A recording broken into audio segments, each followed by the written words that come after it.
everybody, or at least a couple days after. Welcome back. Today, we've got for you a special Smackdown exclusive stream preview. Halloween Havoc. I guess you can tell that because you can read the screen, but also read the title of the stream. All of that stuff. Today, we got 12 matches up for you on the deck. Championship matches on the line. Subs coming in from Prince of Damo. Thank you so much. And all kinds of shenanigans happening during today. And you know what they say, if we can shenan, and we will shenan again. And that's what there will be. There will be shenanigans, starting off with our first match of the evening.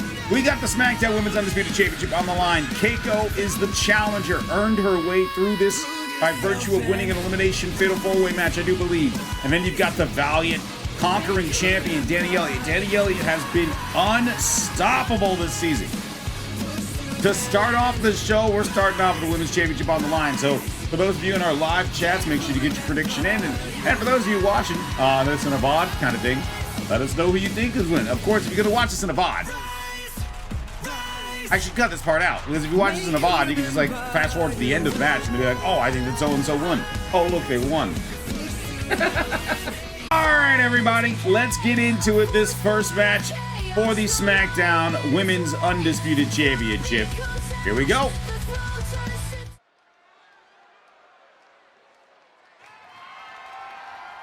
Your opening contest of Halloween Havoc is scheduled for one fall.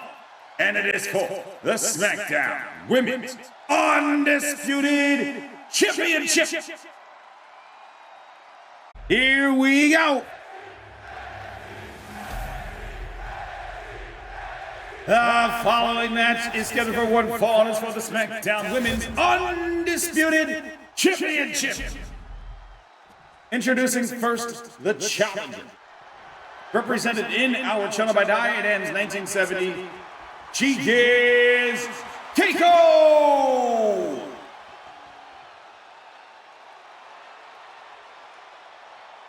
And her opponent. She is the reigning and defending SmackDown Women's Undisputed Champion, represented in our channel by the Mythic Dream. She is the final girl, Dani Elliott! And this is our first match at Halloween Havoc.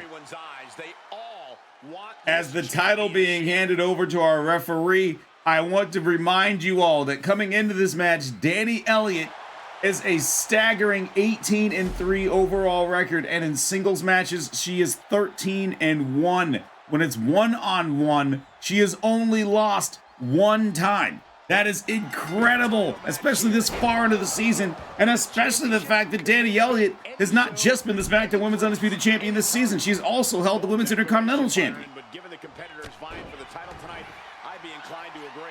But we are underway with this Halloween Havoc. Thank you guys all for joining us. Knee to the face there, delivered by Keiko. And off and running we are. So Keiko knows that in order to take down Dani Elliott, she's going to have to break her down bit by bit, piece by piece. And you just saw that there. Counter the run up to that pop-up punch to the face. Irish whip, reversed by Dani Elliott. Into the ropes, tripped over her feet. I think she may have been trying to go for a crossbody, but Keiko used that momentum and then drove a heel right between the eyes. And just like that, champion's cut open. And Keiko smelling literal blood in the match as the challenger, a former SmackDown Women's Champion herself, would love to climb back to the top of the mountain. Tried to go for that thrust kick, but not able to connect. Keiko's on it though in this match. Dani is not. She's been a step or two behind. Total focus on the competition. Strong kick. Dani Elliott a step or two behind in this one. She does not look like she's been oh, well, springboard, double springboard. Nice drop kick there from the champion. Never mind what I was going to say. Is it too late? Catches a punch. Returning back to the ring. After going for another punch to the face and turned into a hip toss. I'm telling you, Dani Elliott needs to hone it, needs to focus in, because right now Keiko's running circles around her. And the champion gets to the outside of the ring. Challenger follows suit. Remember, here in the Ultraverse, it is a 20 count on the outside of the ring. 20 on the outside, so they got plenty of time to brawl about before getting back inside the ring. She's making the climb to the top rope. Perched up top. Oh, diving knee shot! You gotta be a certain kind of crazy to even think From the top rope to the outside. Didn't pay off.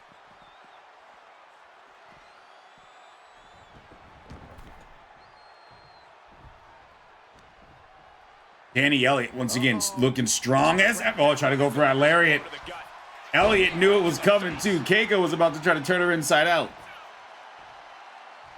Stalking a downed opponent. And a forearm right to the face. Finally, the champion able to get some offense in. Laying in those forearms across the face of Keiko. Rolling into a monkey flip. The roundhouse connects. Kick to the chest. Back and forth we go. And here we go. A little back and forth. And this could be just what tips the scales in favor of either the champion or the challenger in this title match. Trading strikes and refusing to back down. Looks like a hockey fight's just broken out. Each exchange just sapping the energy from these two. Oh. The willpower, the sheer guts of these two. They are rapid fire shots. And there we go, back and forth. This hockey fight breaking out. Who's going to get the better of it? With a big exclamation point. She continues on. It looks like Keiko got the better of it, delivering the knees, and then the Uranagi! Challenger comes up big with the cover. No, they kicked out the champion kicked out. Based on what we just saw, I think this match is far from over. Who knows what that kick out cost? The champ might be running on fumes. I'm saying, Dani Elliott has looked like a fish out of water. That's a real possibility now in this match. She knew how to evade that. Into the chop block, a debilitating counter there.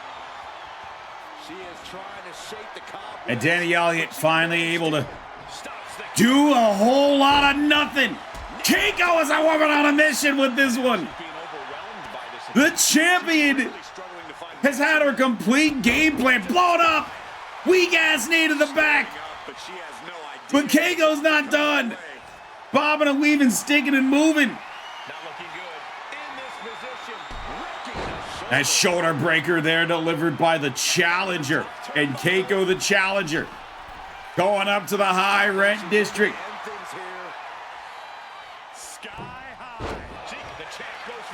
Dani Elliott was able to two-step out of the way.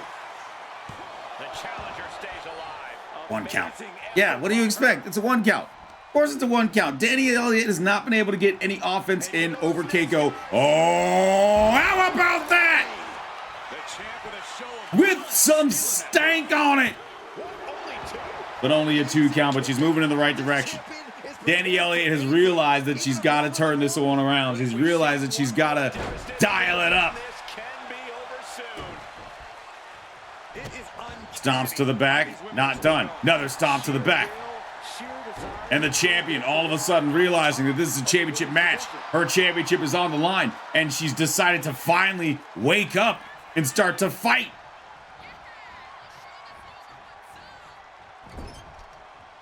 Slow walk over to the near corner. Dani Elliott with the exploder suplex into the corner.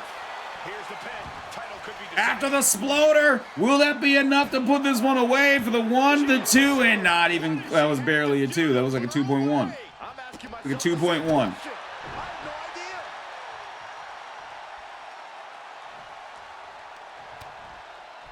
Continuing to attack the neck across the top rope. And she's unleashed a barrage here. Try to go for the springboard. Keiko with a crucifix. Now to the pinfall. Looking to try to steal this one for the championship, and only able to get a 2 count. Not the time to wallow in disbelief. Pressure must be kept on. The last few moments have been all in favor. If you're looking at points, if this were a boxing match, it would be all in the favor of the champion, Dani Elliott. However, the challenger, Keiko, who is currently now the aggressor in the black and white, delivering those knees to the back after a little manipulation of the joints. And look at this now. Dani Elliott in trouble. The Twisted Sister submission locked in. Will Elliott tap and surrender only her second loss in singles competition this season? No, she will not, at least not as of right now. Airship, nice crossbody. Finally able to connect. She's tried to go for that a number of times in this match and hasn't been able to hit it. And now she's making it to the top rope here. Now the final girl looking to execute her final move. She's up top. Blood coming out of her face. Diving, nothing! Trying to go for a blockbuster. Got turned into a slam. Back to the drawing board for the champion.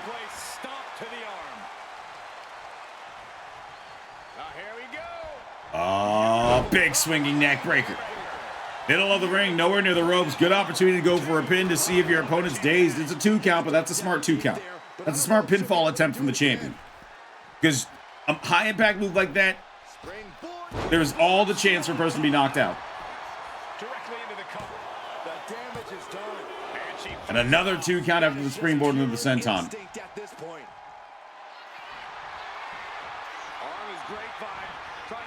Submission move locked in. Tequila Sunrise. Once again away from the ropes. Dani Elliott very smart with her positioning with all of these moves. Keiko just with a fight with a resolve, but you can't fight out of a chop block. Right to your knee. Tried to go for a leaping elbow. Not able to hit it. Dani Elliott opens the door once again for Keiko.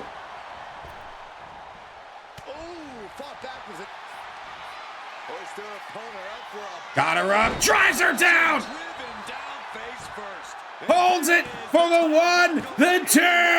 Oh, I thought that after that flurry that Dani Elliott was going to escape with it. I thought that after all that was possibly going to do it. But will the shoulder come up if that move hits one more time?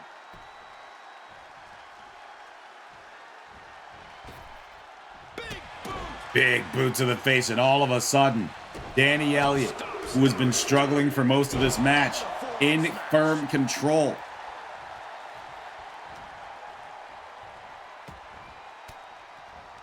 Keiko fighting out of the grip. Trying to get some offense, and a boot like that'll do it. You're gonna kick me in the face, I can kick you in the face. I mean, she's angry because Keiko got struck. She got cut open. Little super kick there from Keiko, and not enough. But yeah, Keiko was upset on that last kick from Dani Elliott. Cut her open. You can see the blood pouring down the challenger's face. Series of kicks, flurry of knees. Bicycle shot, bicycle variety. Ducks under. Dani Elliott in trouble. Another punch to the face from the challenger. Now the challenger going up to the top rope. Again, we've seen this a few times. Will she be able to connect with whatever she's thinking here? Going up. All the way up, looking for the lariat, but only landing face first down on the canvas. But the champion took too long, decided to taunt her way instead of continue on some offense, and got drove down to the mat.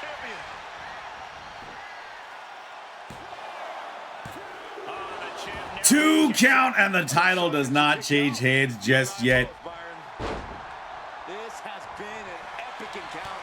Another chop block. Vicious shot right to the patella.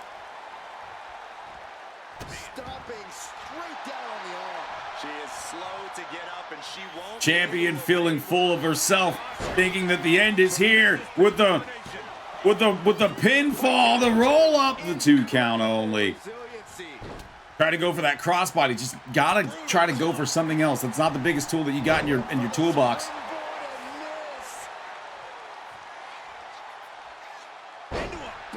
Nasty backbreaker.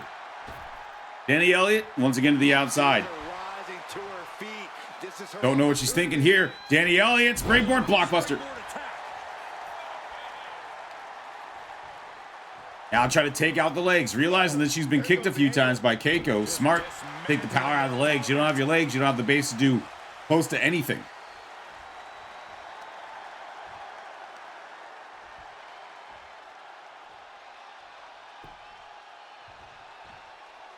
Dani Elliott taking her sweet time before a boot right between the eyes, which gives Dani the chance to go upstairs. One more time. Dani Elliott. Oh, big X bomber. And after the X bomber, Dani Elliott, fall of Icarus from the champion. That is her finishing move, and that should be the finish of this match. Drags her opponent away from the ropes. Good effort from Keiko, but here at Halloween Havoc, Dani Elliott does not retain yet. Oh no! Oh no! Maybe too much time. Maybe too much time. The momentum swing she needed. Yeah, for the moment she has staved off potential disaster.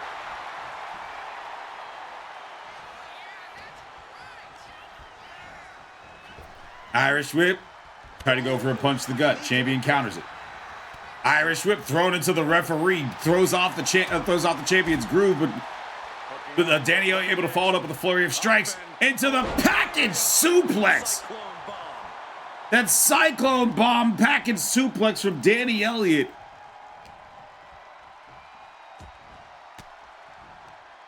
Caught with that sharp elbow. Boot right between the eyes from the challenger. Siding up for a super kick from the challenger to put this one away for the 1, the 2, the 3. We have a new champion to start off Halloween Havoc.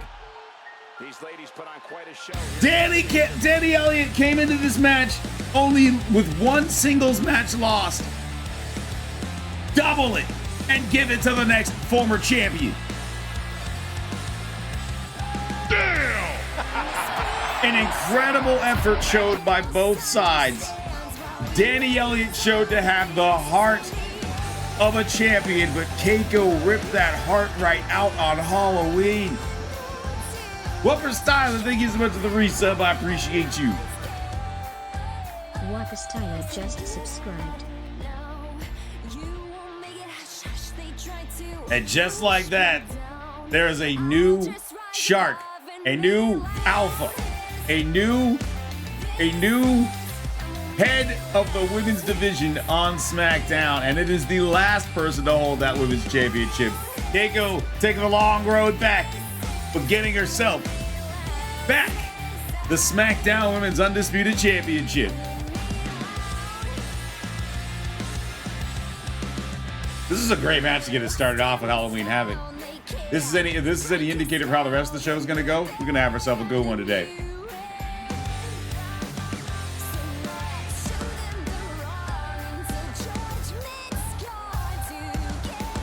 Here is your winner and new SmackDown Women's Undisputed Champion, Keiko!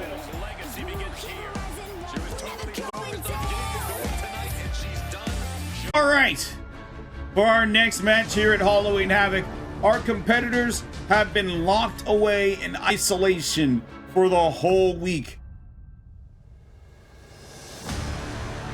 to separate themselves physically and to prepare themselves mentally to separate themselves physically and to prepare themselves mentally for this next match, because the next match on the docket here at Halloween Havoc, Bjorn Daskal versus Khadgarr. It says Hell in a Cell, but this is Monsters Ball, our next match here at Halloween Havoc. Here we go. We are in Monsters Ball, which means the monstrosity that is the red cell drops down, and we are underway. Yes, I am aware that this cell is very painful on the eyes. It's very painful on the soul, but this match is going to be painful on everything. Here in Monsters Ball, there are a variety of unique weapons underneath the ring.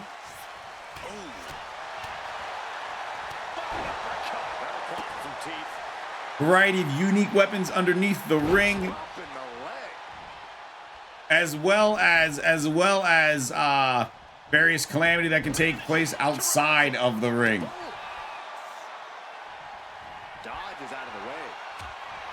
Series of punches there from Khadgarr. Bjorn Daskal getting his offense in. Irish whip, ducks under. Power slam. Grabbing a hold of the arm.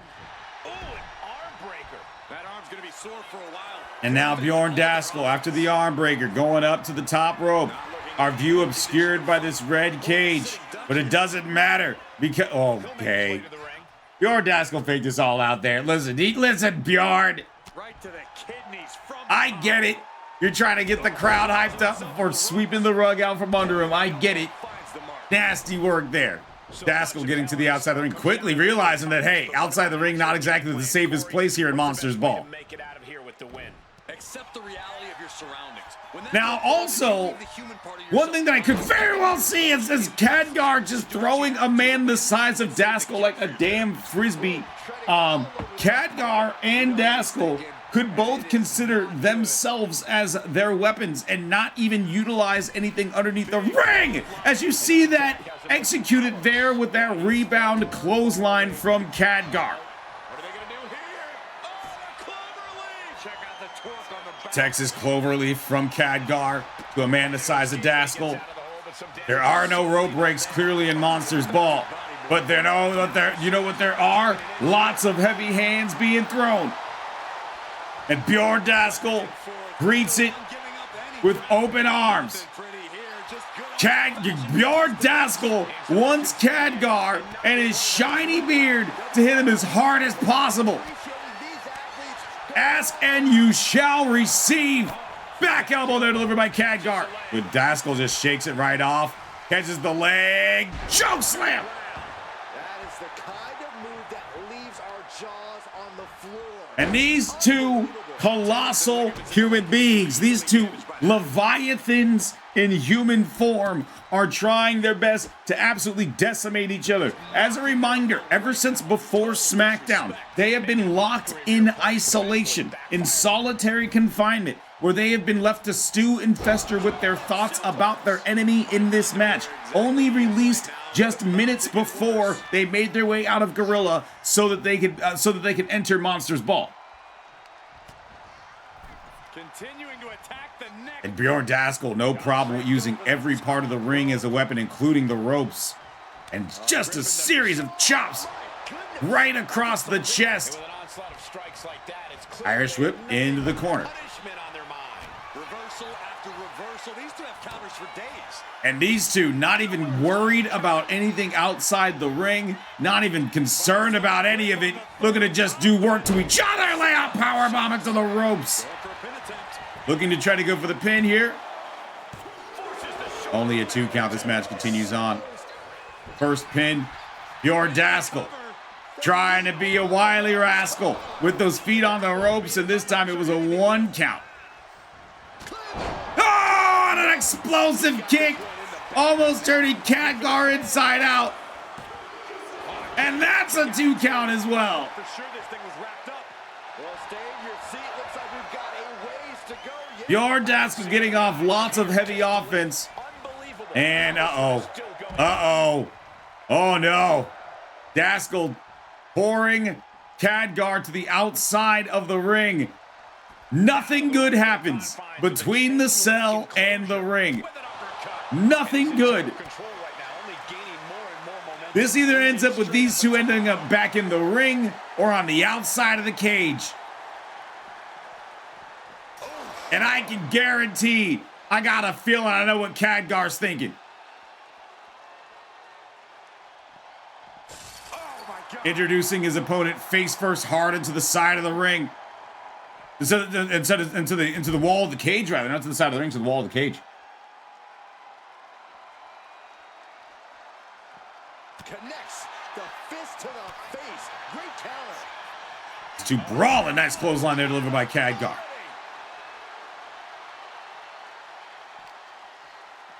Another stiff uppercut, leaving Bjorn Daskal reeling. These two slugging it out like Puncher's Alley. Stiff punch, then an uppercut,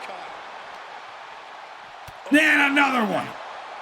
Heavy hands being thrown in Monsters Ball. And heavy boys being thrown across the ring as well.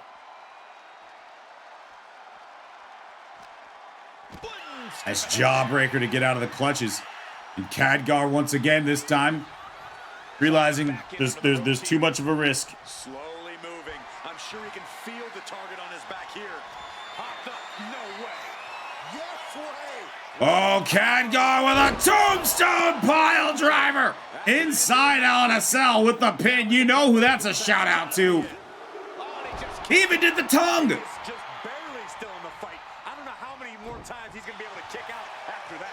That was too close for comfort. Nice back elbow there delivered by Khadgarr. Is there still enough left in these men? I was trying to choke the life out of him. All of it legal inside Monster's ball. He's about to unleash something big.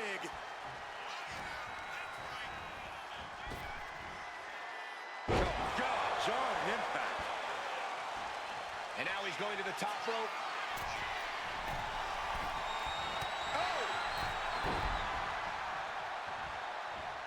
Picking up speed. Oh, big leg drop. May have been a hip drop. He may have sat all the way down. Running knee to the gut. Followed up by a leg drop. But Bjorn Daskal getting right back up with a roll up with a pinfall. That was a 1 count. Oh! Flipped and reversed. And won by Khadgarr. Let's take another look at these guys getting. What a way to finish it! He finished it by reversing a pinfall. The tactical movement wins a match like this. And like I said, no weapons, because these guys both consider themselves the weapon. Didn't go outside the cage. Used the cage as a tool.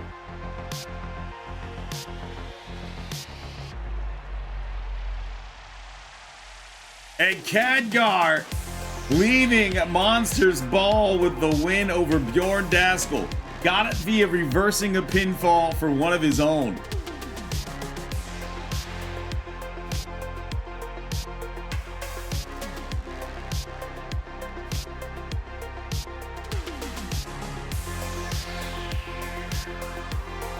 Yo, this match could have ended a lot of ways. And I gotta be honest, of all the ways this match could have ended, that was the one I didn't see coming. Here is your winner, Khadgarr! Khadgarr here at Halloween Havoc leaves Monster's ball victorious. With a beard that shines bright through the night. No tricks. This match certainly was a treat as we continue on with the show. Last match, it's now time for us to continue on with the vein of two people who want to rip the heads off each other, because in our next match, it is a grudge match between two superstars who verge on the supernatural in two completely different ways.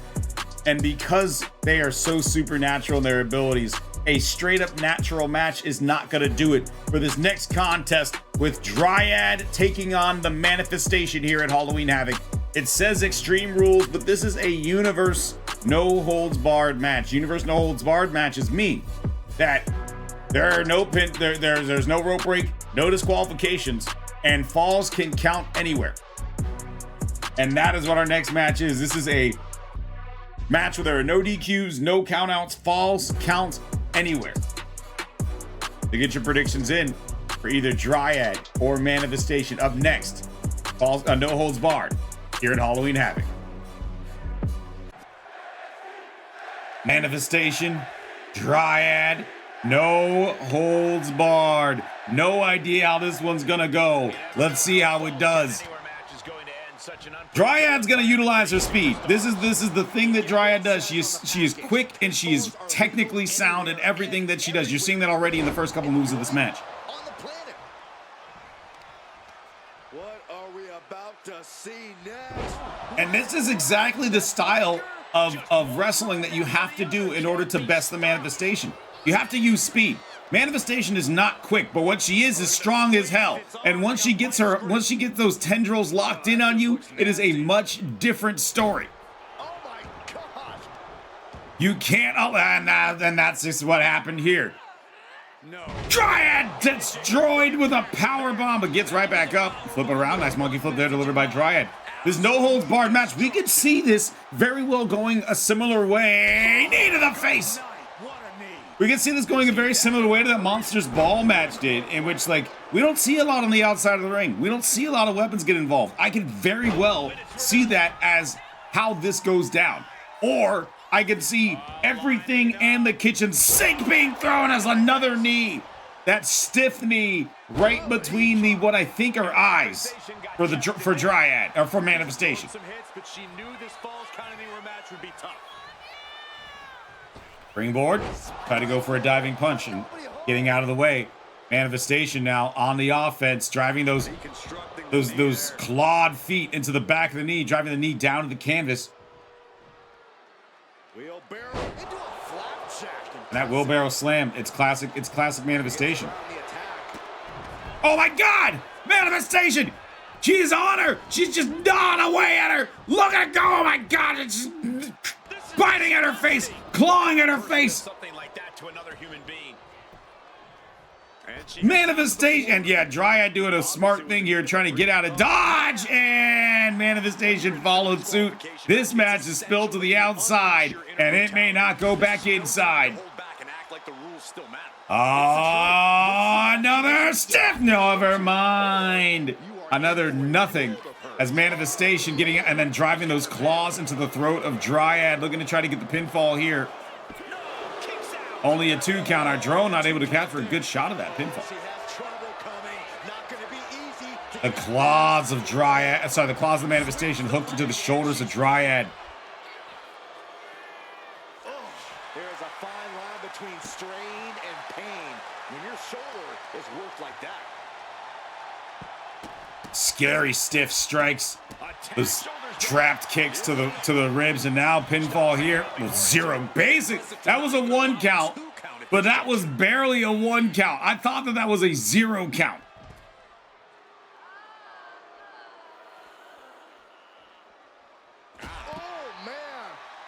This is Dryad to a T. Wear you down, kick you in the face, death by 1,000 cuts, like I mentioned in the lead up to this match. That's Dryad's whole thing. She will hit, I was gonna say, she will hit fast and hard, and all of a sudden she will drive you down with an explosive move like that cave-in stop, and then an Ushigoroshi.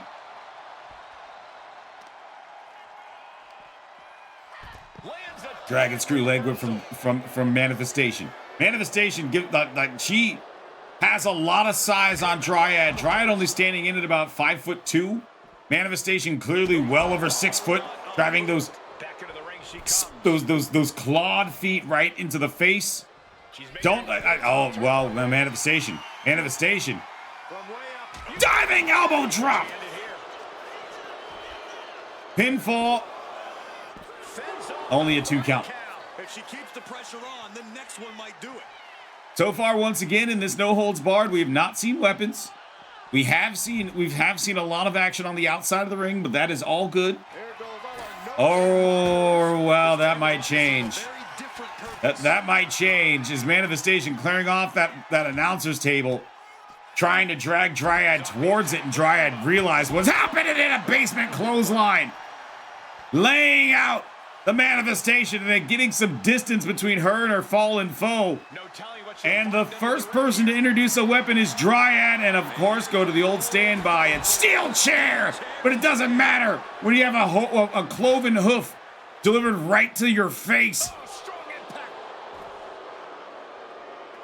Got her in her sights and making clear she's gonna make this hurt. Manifestation missed with the chair shot.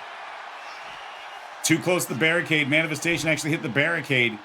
Saved Dryad temporarily.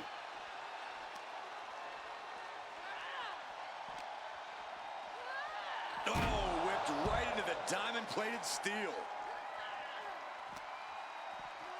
Driven into the steel. 2 times into the steel steps.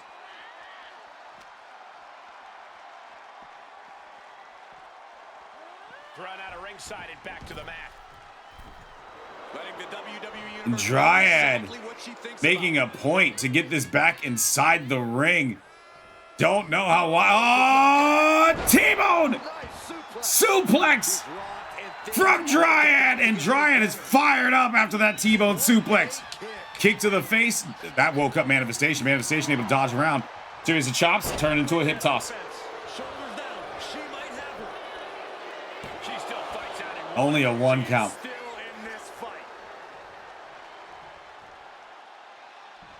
Driving the foot into the jaw.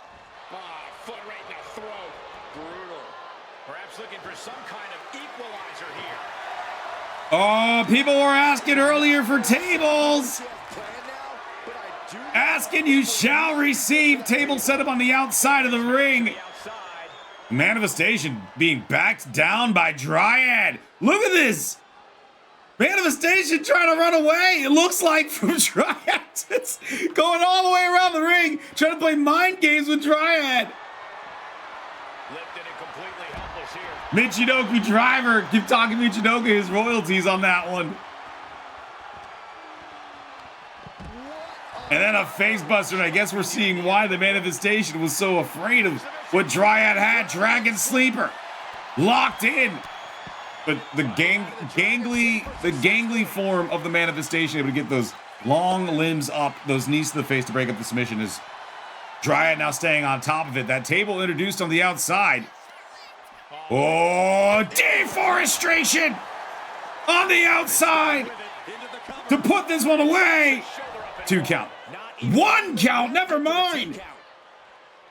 Referee said that was 1.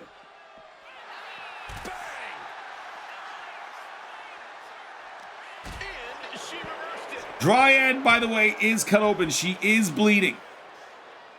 You can see the open wound on Dryad's forehead as Manifestation slamming her down face first on the outside, and now getting another implement.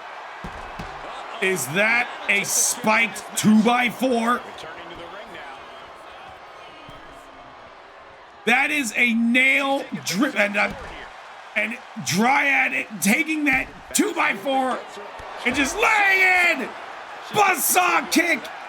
Pinfall after the shot. What a shot for the 1-2 and a 2 count only, as this match not done yet. In this no-holds-barred match, the Manifestation laid out temporarily, introduced that spiked 2x4. As these women have reached a pivotal point in this match. No inch has been given, no relenting in sight. And Dryad getting Manifestation back in the ring, back in Dryad's domain. Wants to finish this inside the ring. And for a reason. No holds barred means this is all good. The Strangle Vine is locked in. And the Manifestation taps out.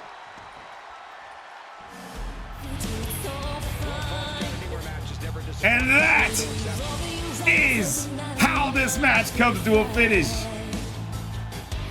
It was the combination of the 2x4 with spikes in it, deforestation on the outside of the buzzsaw kick, and then the Strangle Vine. Dryad's Golden Goose, her moonshot, her match killer. She uses that, people don't get out of it, and that's how this match ended. This is a good one.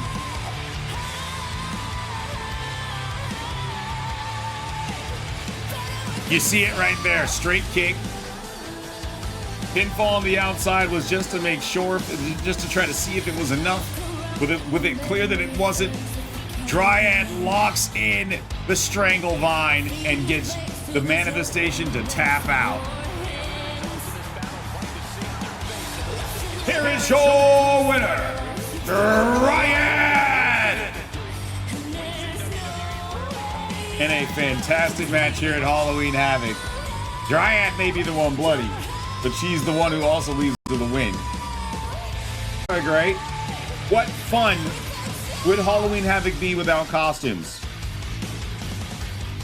I say that because Seth Rollins has donned his Shield costume here at Halloween Havoc. Tyler Breeze trying to show that he's still got it in the singles division. He's been kind of dormant in the singles scene for the last while. So Tyler Breeze looking to show that he's got it against the best of the best. Seth Rollins calls himself the best of the best. So here we go. Tyler Breeze, Seth freaking Rollins, one-on-one here at Halloween Havoc.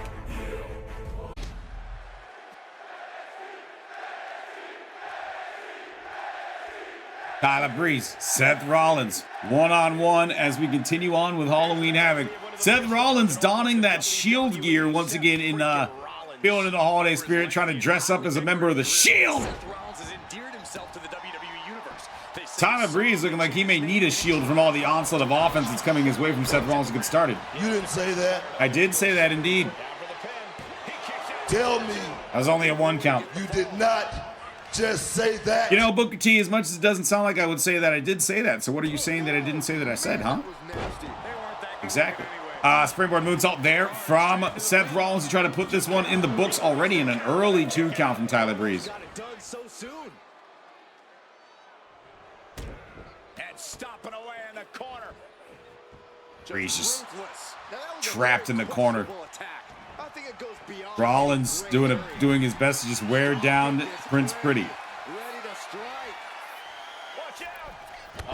Try to go for that lunatic flailing lariat from the top rope, but not able to connect. Breeze able to get out of the way, but Seth's doing his best to stay on top of Prince Pretty. So all Rollins needs to do is be the architect that he is and execute said plan to perfection. Seth Rollins taking charge in a big way. Kick to the gut. Roll up, roll up. We have seen this be successful earlier today. Not in this one, not right now. Hooking him up. Face first. That face buster there from Seth Rollins, beautifully executed.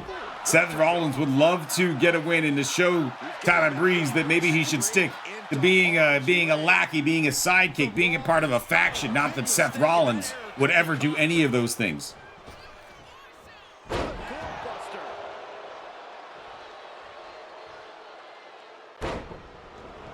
If you're Tyler Breeze, who has been kind of taking a backseat to a few people, have been playing the support role as of late, hasn't really been sticking out his neck to jump into the spotlight, you've got to wonder here. Are there cobwebs if you're used to having backup to being out here by yourself? Hands and feet. Capped off with a DDT.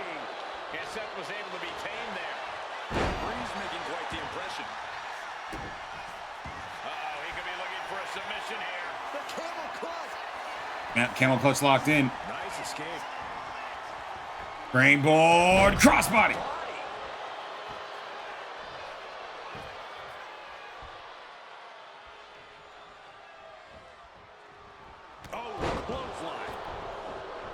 Taking things back into the ring. Knee to the face. And a shining wizard. Got him right where he wants him. Tyler Breeze hooks the leg after the shining wizard, looking to try to put this one away, and yeah, that's not going to do it against Mr. Money in the Bank.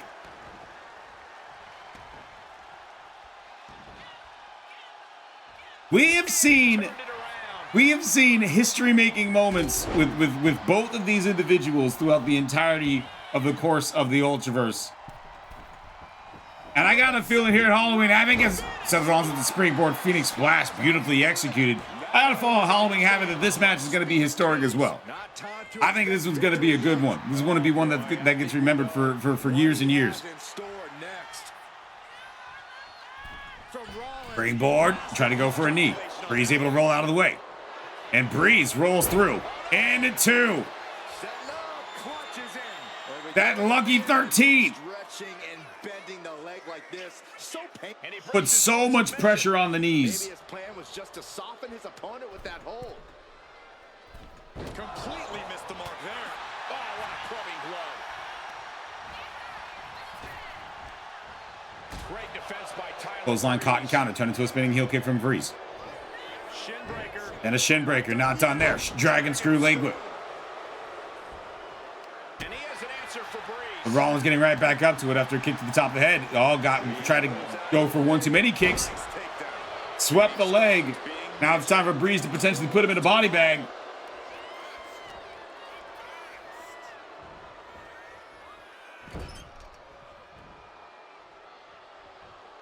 All right, Irish whip.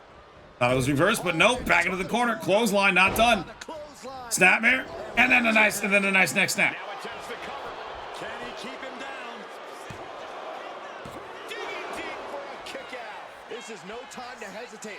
Only a 2 count. This match continues on. And you've got to, and it's going to take, it's not even a wondering what it's going to take. It's knowing that it's going to take everything that you've got to either put Tyler Breeze, who is one of the winningest superstars in the history of the Ultraverse, or to put Seth Rollins, who his name needs no introduction for anything that he has accomplished. It's gonna take a Herculean effort for either of these men to put the other one down. Roll up from Rollins, but Breeze able to extend his hand underneath the ropes, and then rolls himself to the outside of the ring. Smart.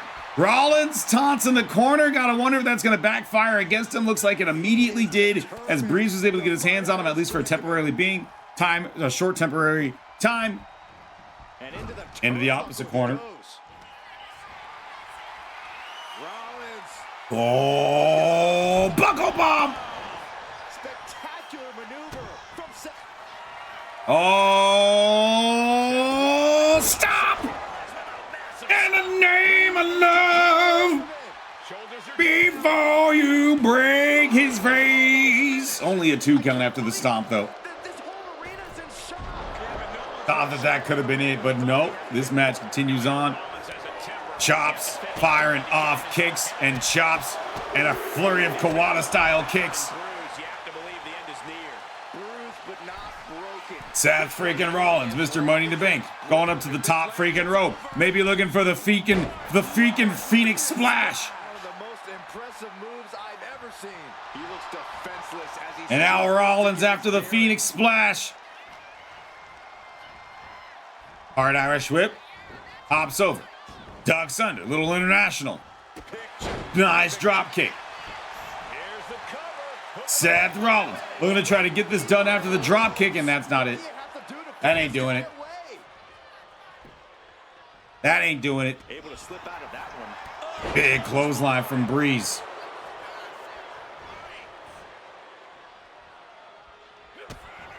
Kick to the gut. Arms trapped. This is unique. Look at this face first. Flips Rollins around like a pancake, drives him down. Breeze not able to secure the win. More than that to keep Seth Rollins down. I can tell you that much. How much more? And Breeze now looking to try to get some desperation pins in. Seth's tank. I can't tell if it's anger in the eyes of the fact that he hasn't finished this, or if it's disbelief that his opponent is still in this. And this has quickly become a match to be remembered. A classic in the making. How in the world is it going to end? Dumps Rollins face first. There it is. But Rollins getting right back up to it. Kick to the gut. Oh, neck snap. Down into a neck breaker. Making his way to the top here. Carefully measuring, waiting to strike. Up high. Missed with the stop! Missed with a crossbody, and then stolen valor from Tyler Breeze. Looking to make it look pretty and only able to get a 2 count. What a move from Breeze to try to steal one right from Seth Rollins' menu. He tried to drink his milkshake with that one. Assailing the joints of the leg. Look at this. And Tyler Breeze now dissecting the knee to make sure that if he doesn't put anyone away from that stomp, that Rollins doesn't have the power to do so either.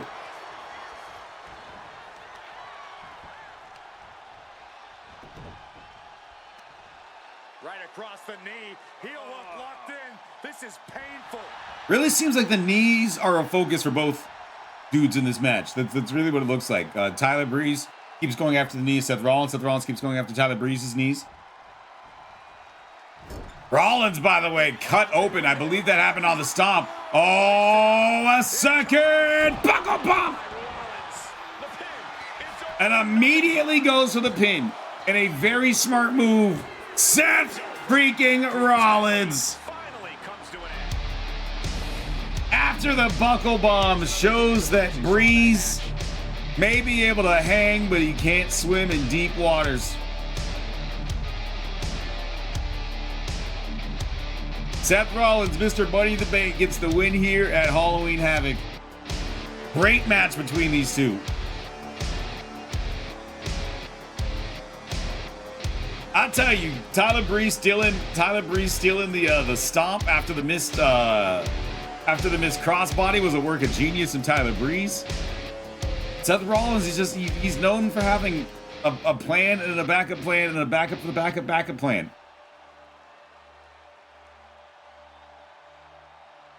Yeah, it is no wonder that it was that look moves like that. I thought that was gonna put this away. The stomp from Breeze to Rollins, it looked like it. Breeze looked confident, and it was a 2.999 infinitum, as other commentators are known to say. But it was this move, the second buckle bomb, sending shockwaves up and down the system, that made it so that Tyler Breeze was not able to answer the referee's 3 count. Here is your winner, Seth freaking Rollins. And here at Halloween Havoc, Seth Rollins letting him sing his song all night long. As we continue on with Halloween. Our next match here at Halloween Havoc, we've already had one championship match, the Smackdown Women's Undisputed Championship. By the way, it changed hands in case you missed it. Now is our second. I lost my train of thought. Now it's time for our second championship match. The Ultraverse Tag Team titles on the line as Bad John Black and Chi-Town Thug looking to defend the Ultraverse Tag Team titles against the Monster Abyss and Cole Quinn, collectively known as The Entity. That is your next match here at Halloween Havoc. Your next contest is a tag team contest scheduled for one fall, and it is for the Ultraverse Tag Team Championships. Introducing first the challengers. They are the team of the Monster Abyss and Cole Quinn. They are The Entity.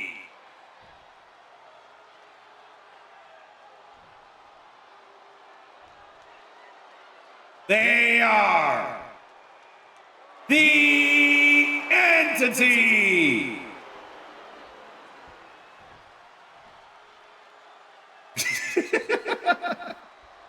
And their opponents, they are the reigning and defending Ultraverse Tag Team Champions, the Rottweiler Bad John Black, Chi-Town Thug, the Outlaws.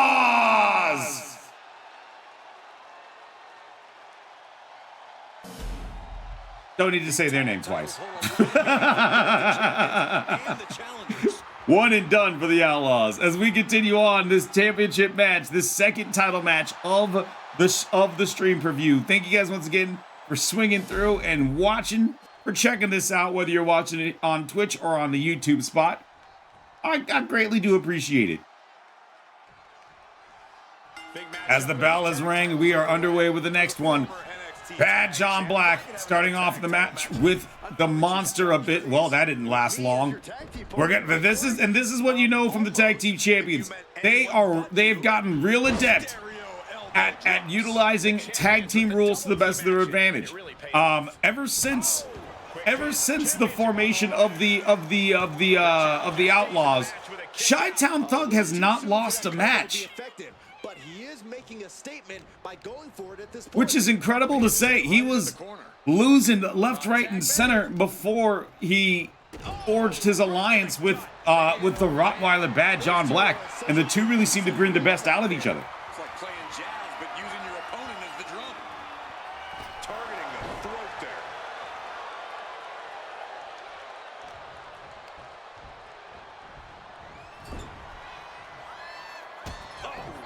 Kick to the gut there from the Monster Abyss. Oh dear, this doesn't look good. Alley-oop. And an alley-oop bomb from Abyss, looking to try to get an early pinfall just to gauge how this one's going. But you're in a match against Bad John Black and Chi-Town Thug. The Rottweiler, Bad John Black, the man in the red and black, and that you currently see in the ring. He's not gonna lay down for a pin easy. Don't look at the size of this man. He's not gonna do many things easy. And this isn't gonna feel it. Oh, Abyss actually was able to counter it. I thought that was gonna be Exploder Suplex for sure. Trying to do a suplex of his own, but Bad John Black said, "Is that the best you got?" Right to the face.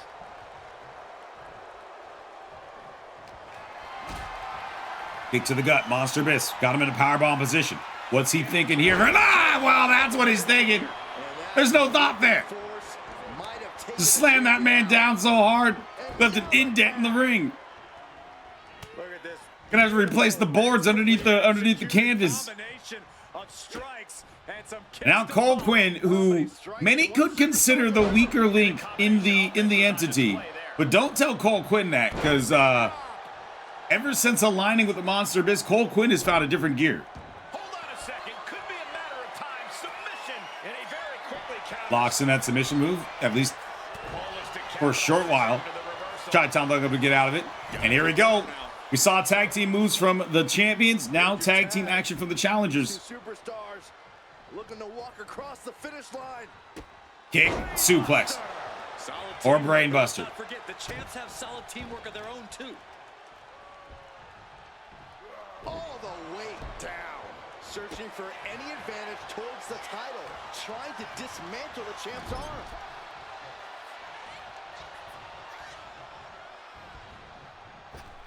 Double big back body drop from the big bodied champions. Bad John Black, Chi-Town Thug. Now Bad John Black, the Rottweiler, as he's affectionately been dubbed here in the Ultraverse, just stomping away at the Monster Abyss.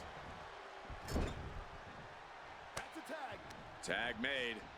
And just quick tag team moves from both sides here. Bro fist, elbow drop. Elbow drops. The communication between these two is evident. The bro handshake, then the elbow drop, and only a 1 count. To go. Abyss smart to roll to the outside of the ring. Oh, Chi-Town Thug looked at that as a chance, but now he's in a very unfavorable position. He's got both members of the entity looking to pounce on him. It's a rather crude facial Cole Quinn playing defense. The Monster Abyss like trying to pry away at the eyes. Those types of tactics, I'm sure it's just aggravated the champ even further.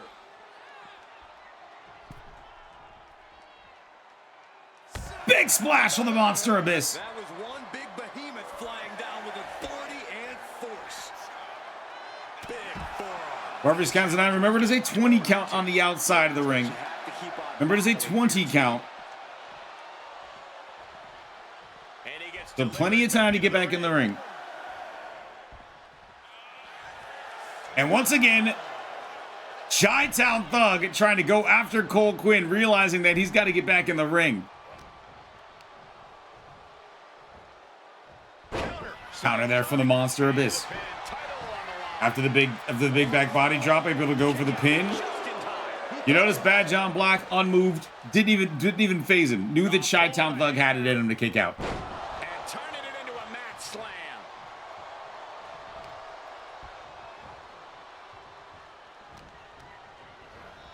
Getting set up in the corner now.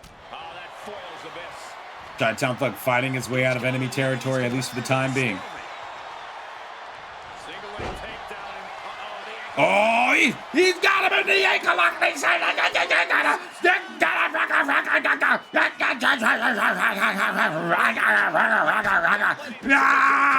he didn't tap out. This match continues on.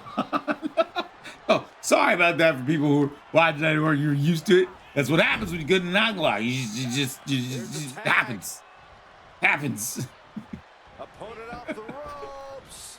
Big back body drop from the entity, and out fresh tag in.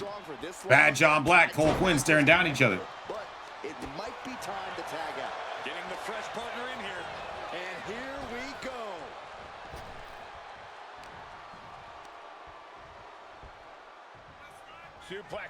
Oh, suplex, but nope. Cole Quinn able to land on his feet, and this is the thing I'm saying is dangerous about Cole Quinn. He's tenacious, he's wily, and he's got a good sense of his positioning in the ring. Oh, I know you're not ready for the Cobra! The Cobra!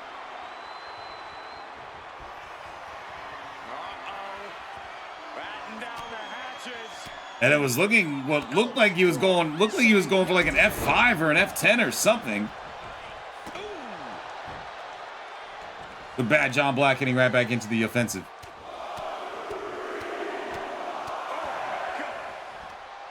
Series of flurry of punches from one half of the tag team champions. The Cole Quinn, the challenger. One half of the challengers coming back in and hitting him with a super kick to knock Bad John Black off his feet, and now a double team move once again from the challengers. And everything's as effective as just a suplex. As Cole Quinn back on the apron, Abyss looking to try to win that and only able to secure a... I think that was a 1 count. Rottweiler earned that nickname for a reason. Tenacious in his ability, and oh my, muscle buster! Now the pin for the championship. And Cole Quinn had to. I think that was a smart breakup from Cole Quinn. There was no chance. I feel like there was no chance that Abyss was going to potentially kick out of the muscle buster. So that was a good break. Oh God. Oh, God. A little alley-oop from the tag champions.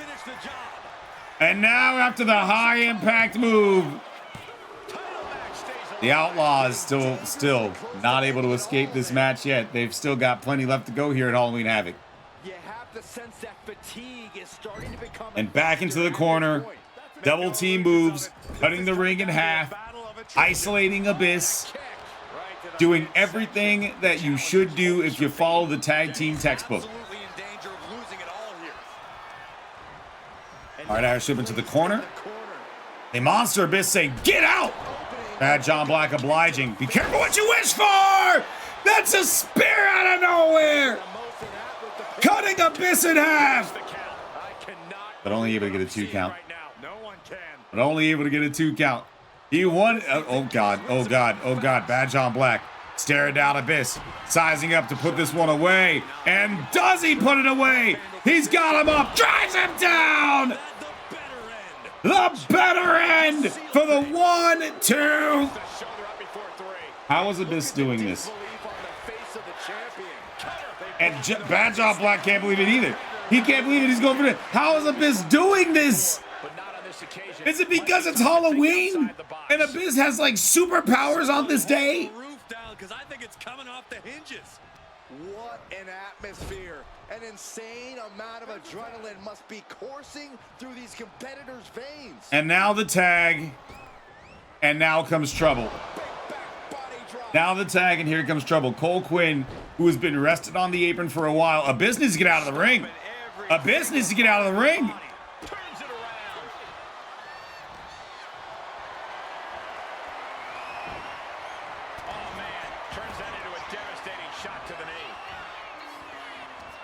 As chop block from Cole Quinn, then try to go for a punch, but Chi-Town Thug able to dodge around it, around and around! And only a 1 count. Only a 1 count. Shows just what Chi-Town Thug thinks of Cole Quinn as he shoots Cole into the corner right in front of the monster Abyss. Chi-Town Thug leaving a point to both members of the entity. We will break you down. We will break your bodies. We will stand over your broken husks, and we will leave as tag team champions. Tag. Oh boy. Oh boy. They did this to the big boy. They gotta be able to do this with ease to Cole Quinn. Execution from the champ. And straight into the pin attempt. 2 count. He kicks 2 count. Oh. Oh! Abyss went to break it up. Cole Quinn was able to kick out. So this is interesting because now Abyss cannot re-enter the ring without a disqualification before being tagged in. Meanwhile, Cole Quinn with the Cobra! And if Cole Quinn were smart, he would tag out here. If he were smart, even after hitting the big move, he missed with the elbow, too far away, tried to go for a coast-to-coast elbow, and now Bad John Black back on the attack, and the Rottweiler pouncing.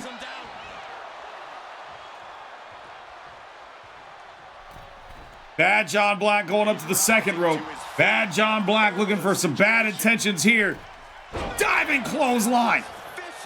Diving spear? Diving spear. 1 count. Wow. Great amount of fight in them. Not going to let it end like this. Dribbling the opponent's head like a basketball. I think Bad John Black may have taken that personally, but it doesn't matter if you take it personally because Cole Quinn is getting right back to it. Smart tag, double team action now for the tag team for the challengers. Crucifix, choke slam. Just sealed the deal on us having a new champ. There's 2 count. Now I don't know if Chi-Town Thug has the ability to run in to break up a pinfall. He didn't there. I am not aware if he utilized his save before the tag cycled it out. Either way, Bad John Black was able to kick out of the 2-man choke slam. Abyss, who has taken a lot of the offense from the tag team champions, and this is just a cold beat down in the corner. Just a straight cold beat down in the corner.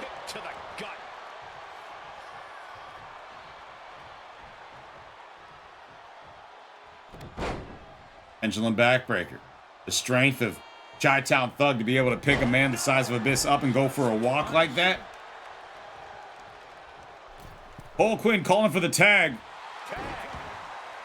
And I believe he got it. He did get it.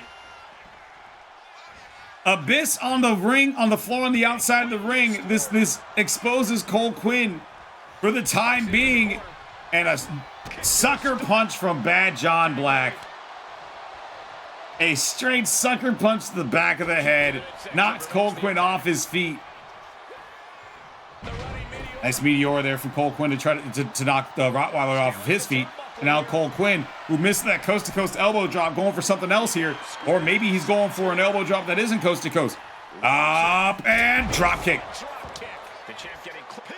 Title on the line. Champ's in trouble. Oh, it breaks the pin and makes the save.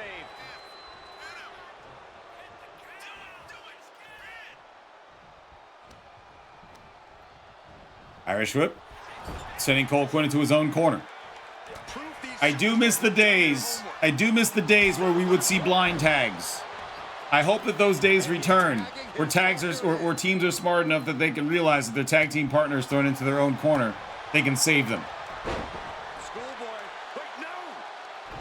Oh, a power bomb there from the Rottweiler Bad John Black.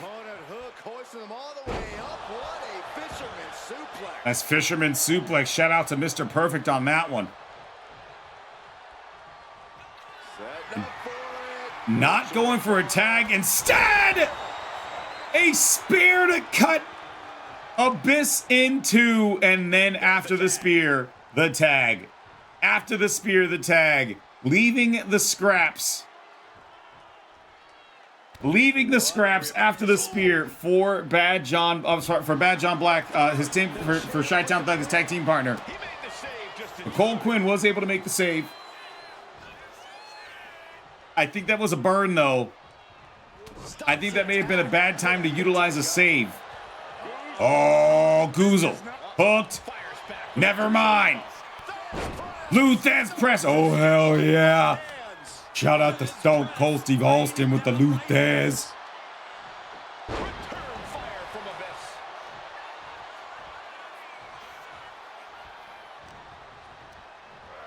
Put into the corner. What could be next? Double team move from the challengers. Challengers just whiplashing Chi-Town Thug into the corner. But you just know he's got to be thinking of a way to end all of this as soon as humanly possible. Ooh. Oh my goodness. From the ground up. Look at the strength. Wait. Oh, what a roll up. The roll up. One count. He still has some gas left in the tank. Double team. Quinn trapped in the corner. Bad John Black. Oh, went for the kick. The momentum got turned into the roll-up while he was on one foot and off balance. And Quinn tried to steal this one. Sneak style.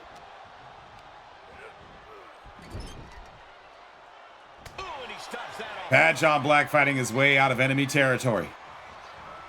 Set up in the corner of the ring. Bad John Black refusing to stay in enemy territory.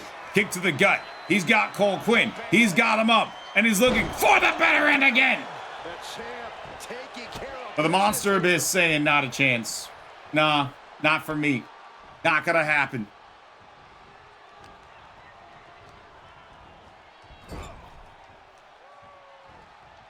Head of steam. This is great. Bad John Black thinking here. Try to go for a spear in the corner, and Quinn able to find his way out of it.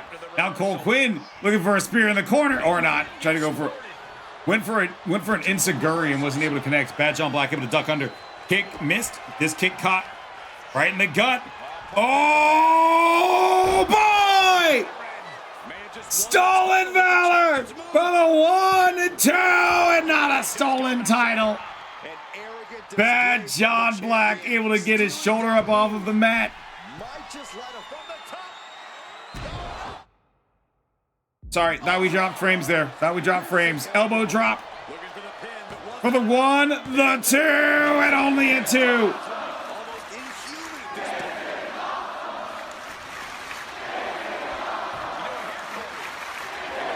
Submission move, but Bad John Black able to kick that thick foot. Those muscular legs right to the ropes, and now Quinn.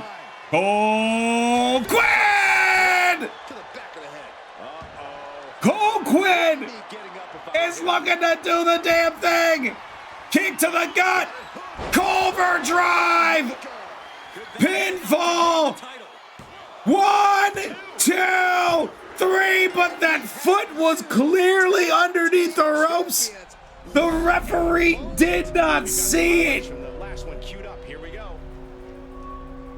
That foot was clearly over the ropes, under the ropes. Referee did not see it though. We made sure to get that camera to pan around. You saw the foot was basically outside, but that does not matter. The referee did not see it. The Culver drive has meant that in our second championship match that we have back-to-back new champions. It's a dangerous night to be a champion at Halloween Havoc. Great tag team match that we had here between the entity and the now former tag team champions, the Outlaws. You can guarantee the Outlaws gonna have a thing or two to say about the referee and whether or not that pinfall victory was legitimate. You can guarantee that the Outlaws have probably got a thing or two to say about that. What the referees say is final. And with the referees say being final, we have ourselves new tag team champions, the Monster Abyss and Quinn. Victorious here at Halloween Havoc. At any place that they would be victorious, it would be this night. It would be this time. It would be that horrific move, the Culver drive, as this match does end, and we have ourselves new champions. Here are your winners and new Ultraverse Tag Team Champions, the Monster Abyss, Quinn. The entity. Tag team chemistry in full effect with these two superstars. Tag team excellence in its purest form. You simply love to see it. And I hope we see these guys tagging again real soon.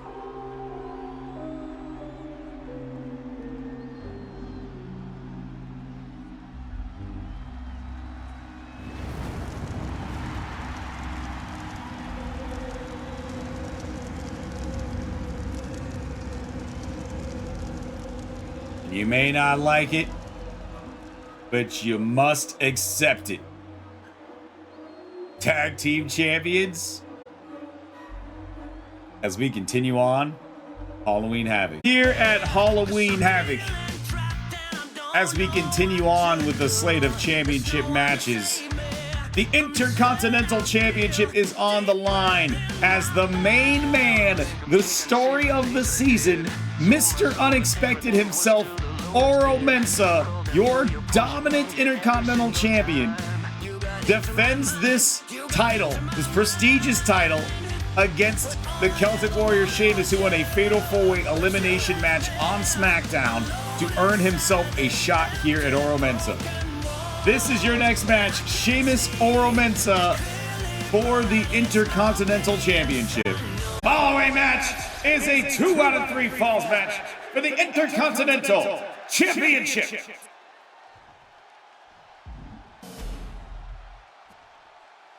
Introducing first, the challenger from Dublin, Ireland, represented in our channel by the Voidmaster Sabin.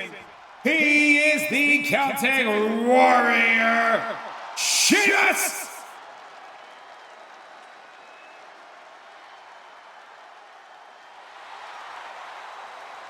And his opponent, represented in our channel by Mr. Biffy. He is the reigning and defending Intercontinental Champion. He is the main man, Mensah!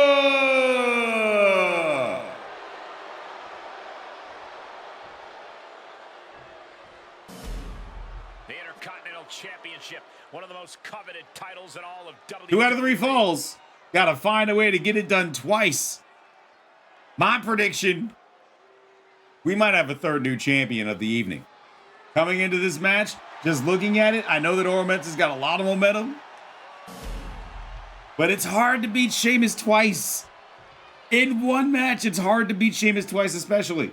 I got a feeling. Plenty of battles waged over the I have a feeling it's going to be 2-1 with Sheamus getting the win. This match could easily be history in the making. Falcon arrow. Great trouble here. Can he get it fully locked in? Already with a submission move. That'll give him a sense of relief.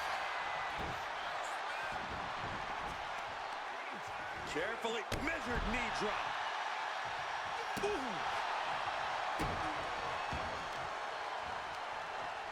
And Sheamus' counter. Springboard moonsault. Wow. A springboard moonsault there from Mensah. Armbar. Punishing stretch. An injured shoulder puts you below square one. This is a smart strategy here. Wow. Wow. Oh, a moonsault. Climbing to the top. What's he have in store? Mensah diving knee. Attempting high-risk move after high-risk move at a breakneck pace. And the champ does not end it. He got close there. It could be do or die time. He's got his sights locked in now. Oh, ouch. Byron, what do you see? No signs of either combatant backing down. Giving up now is not an option. They have to finish this. Firing punches back and forth. Slugging away with everything they've got. Oh.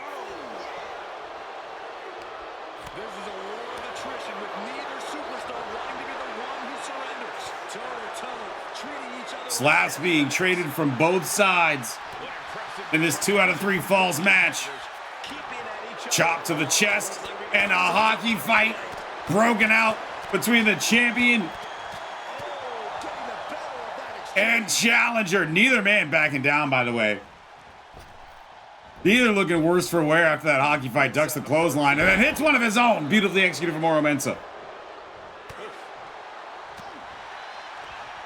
Here comes that rolling fireman's carry.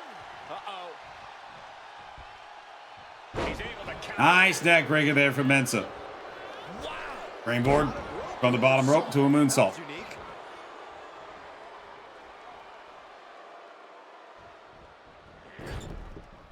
They go for that rolling kick and instead ate one of his own. Hey, fella, you ready to go for a ride? Noise. And you can score the pin. After white noise, could it be an early first fall for Sheamus? No, not even a little bit, not even close. It counts.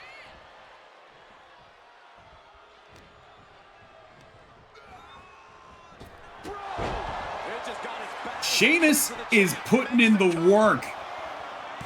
That's a bro kick early. I can't believe it. Oro Mensah is a prideful person, though. He is a man who has got a lot of pride, especially with this reign that he has had as Intercontinental Champion. He does not want to do anything to show any signs that he's getting close to relinquishing the title. Right in the ear.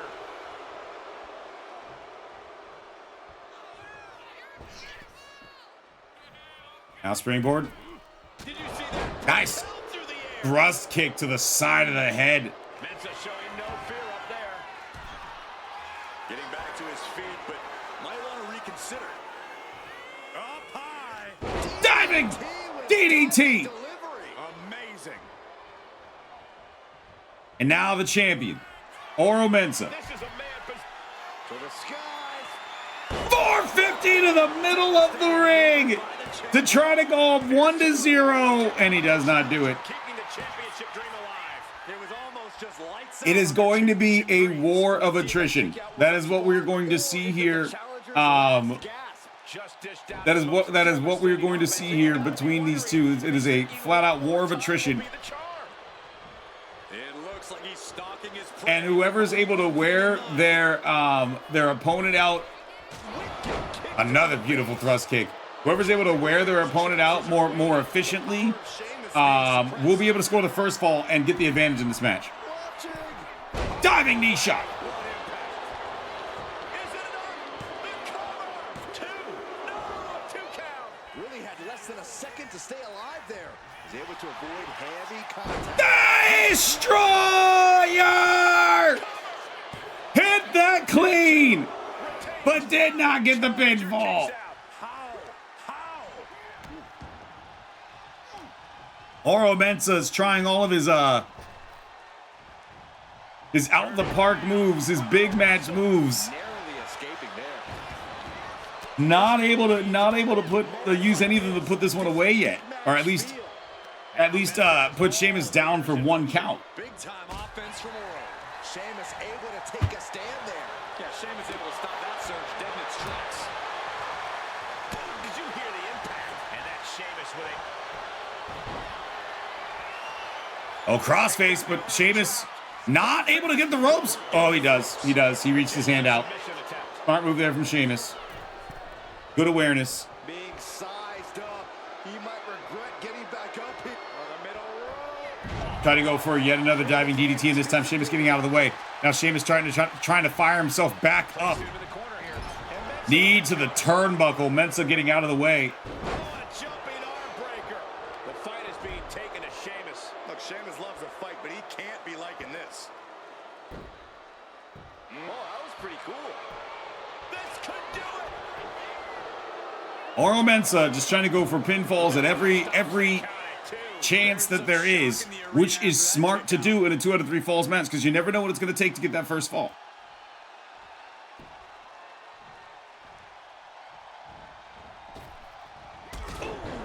Kick to the side of the head from the champion. To the top rope here.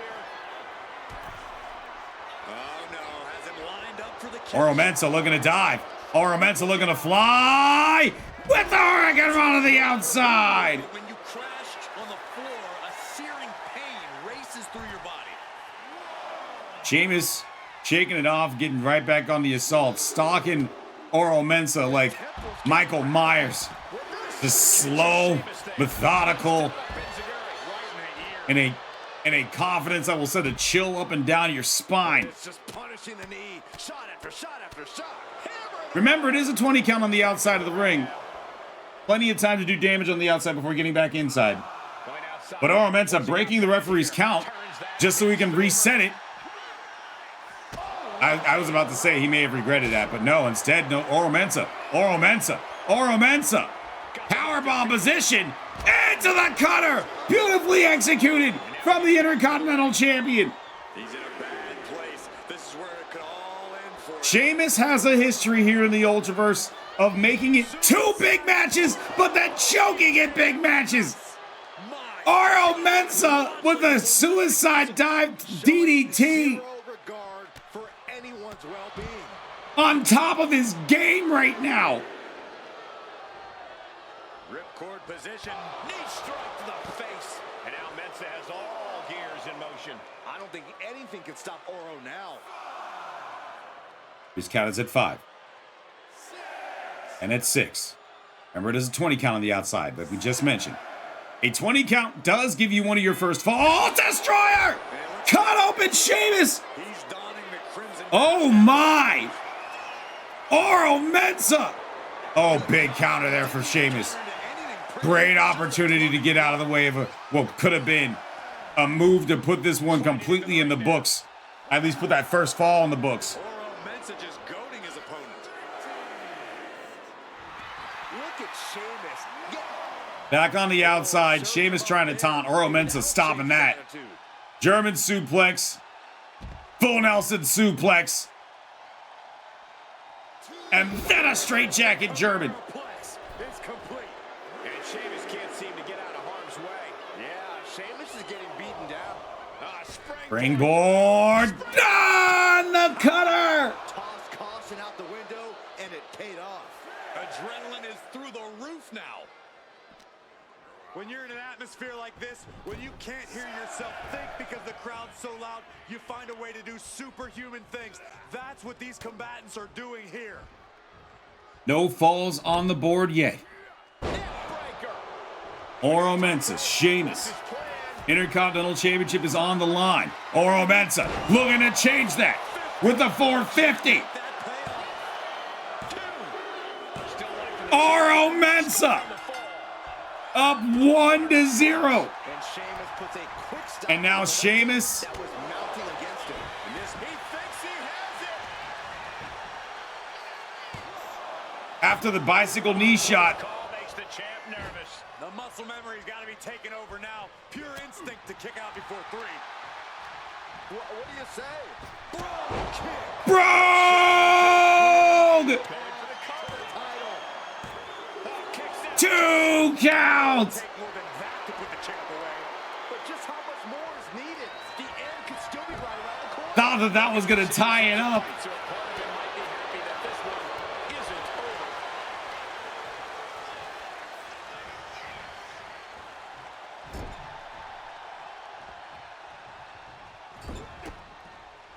over. Oro Mensah's got Sheamus in the corner. Oro Mensah getting ahead of steam. Oro Mensah's up. Is all business now. Nice drop kick there delivered by the champion. To the face. How that one telegraphed. Sweeps the leg. Looking to sweep the match. Crossface applied. Just Sheamus in a bad spot. And I guess what the people in the community were saying that I was giving a commentary's curse We'll be telling their kids about for years to Sheamus were right. Commentator's curse came in through.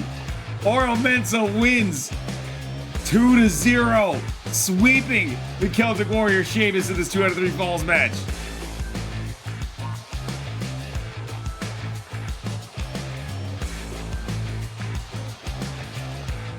I was wrong. I was wrong with my prediction. I'm sorry for wishing that devil on Sheamus. I really am. I thought that he definitely had more than a puncher's chance in this one. But the main man Oro Mensah is legit. He is legit. It is going to take something insane for anybody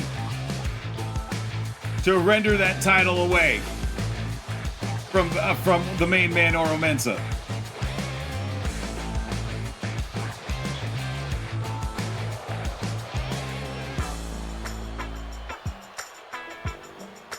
Here is your winner and still Intercontinental Champion, the main man, Mensah! Really fought to keep his championship, and that's something he should be really proud of.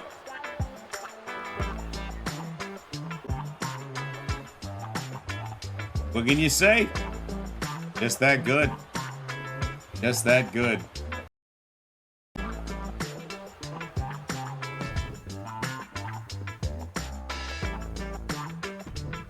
Ooh! In this next match,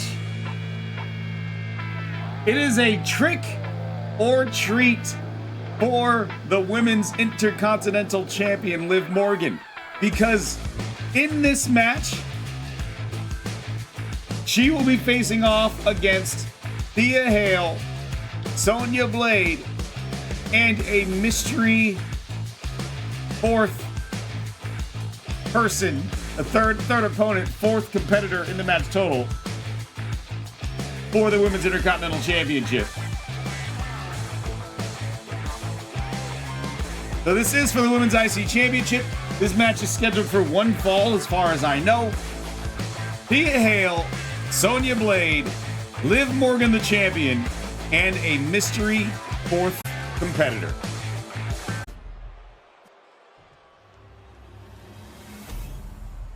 Your next match is a fatal four-way match for the Women's Intercontinental Championship. And this should be good. One fall to a finish, unlike a lot of the qualifiers. Io making her debut on the Smackdown brand was traded over from Raw, entered this match as a mystery opponent.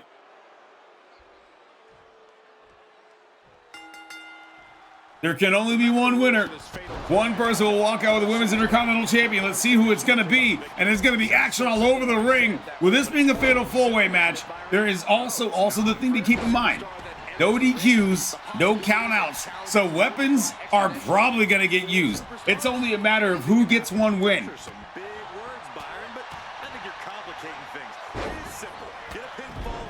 Thea Hale, you would think that wrestling a match in a cape would be a flight risk. Hurricane did it. Oh wait, did he wrestle with the cape? I don't think he actually did. I think he just entered with the cape. I think he always took it off. Let me know if there's anybody who actually wrestled with the cape on. Now I'm curious. Now I'm curious if somebody actually wrestled with the cape on.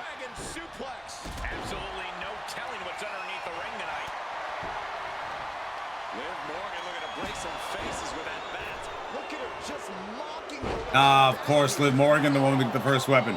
Baseball bat, locked and loaded.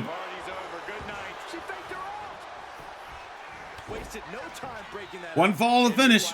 So you're going to see a lot of people trying to run in and save. You're going to see a lot of people trying to make some temporary alliances.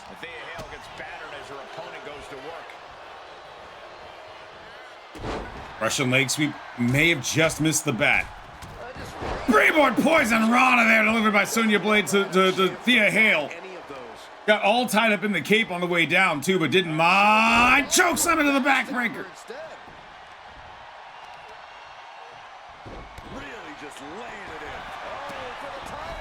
Io tried to steal that one quick. Nice suplex, and then a drop kick over the two fallen people. And a fatal four-way match. There is no way to know what it's going to take to get the win. It could be a sneaky submission move. It could be a stolen pinfall. But what it's going to have to take is just you being a little smarter and a lot luckier than three other people who are all in the ring at you at the same time.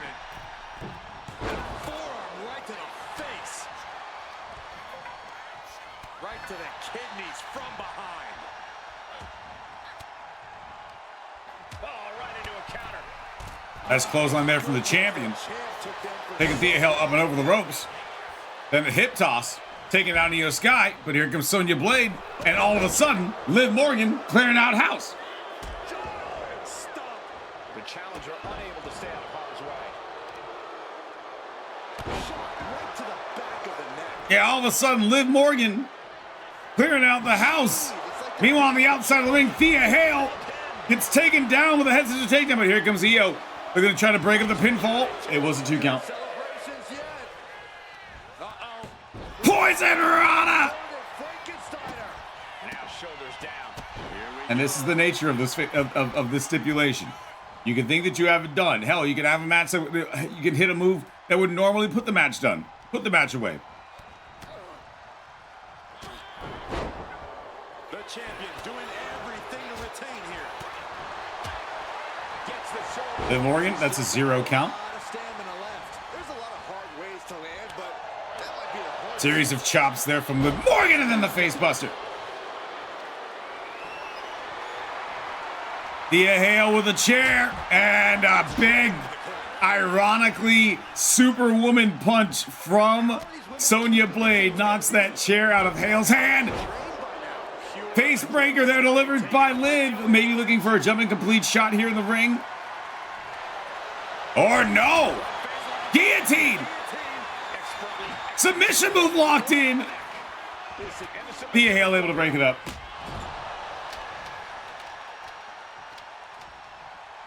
The WWE Universe is on its feet.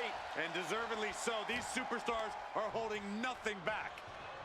Liv Morgan, step over. Meanwhile, Sonja Blayde and Liv were smart. I don't think so. She's got Io down with a series of moves, and it looks like that Sonja Blayde's distracted. Pinfall attempt here. Yeah, not a chance.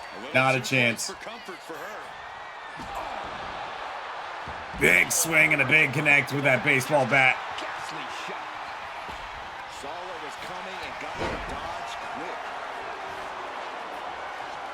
Liv can take all the time that she wants on the outside of the ring and taunt, trying to get herself focused back in the ring. Lip cord lariat. Oh, watch out! And a baseball bat shot to the ribs. It's only a 1 count though. Here comes Thea Hale. Getting her set up for something in the corner.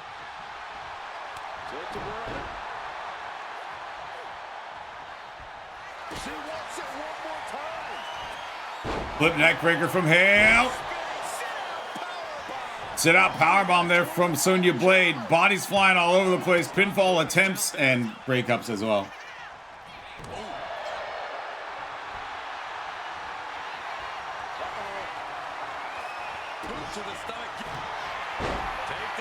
Crossface from the newest member of the Smackdown roster, Io.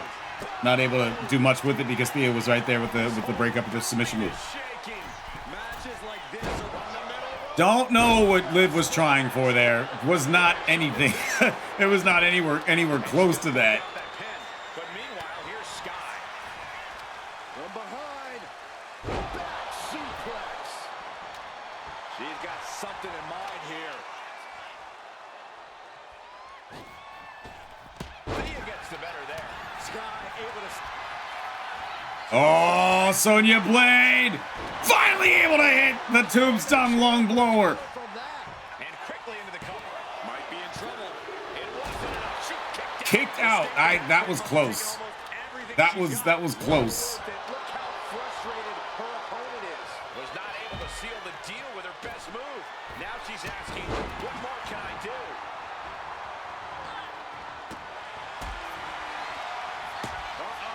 Now Sonja Blayde, Dragon Sleeper. Liv Morgan's tough. She's a lot tougher than one submission move.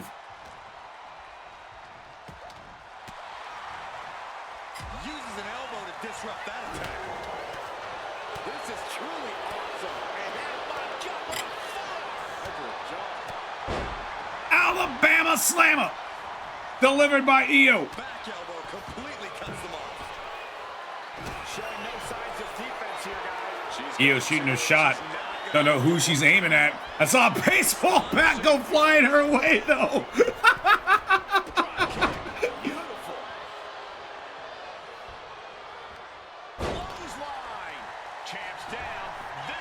Always love being able to have I always love seeing the weapons be thrown. Pinfall attempt, only a 2 count there. Lord, scarily close to 3.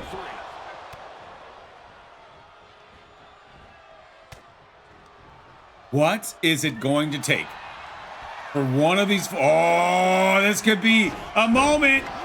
Heads is a takedown, powerbomb lung blower. Sonja Blayde has got Thea Hale up on her shoulders. Liv is down. Liv is down. Twisting corkscrew moonsault. Thea Hale stops it.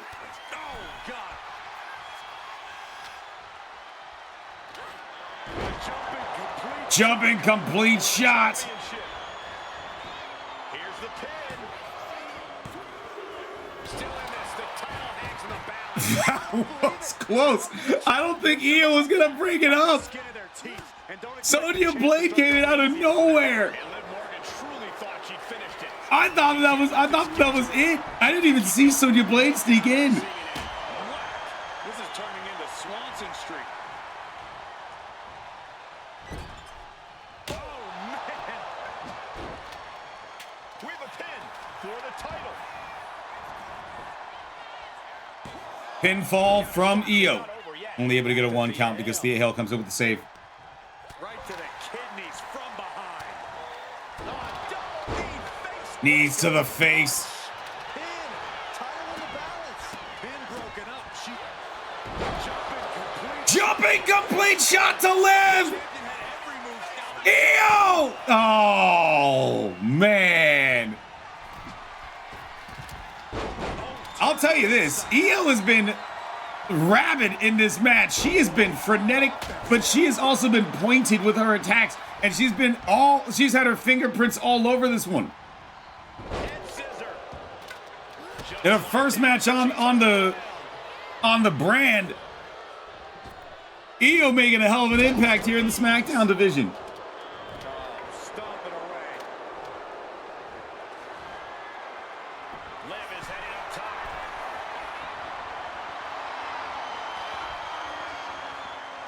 Liv Morgan up, hits the drop kick. I think that Thea tried to turn to run away, but Liv hit that one right between the shoulders.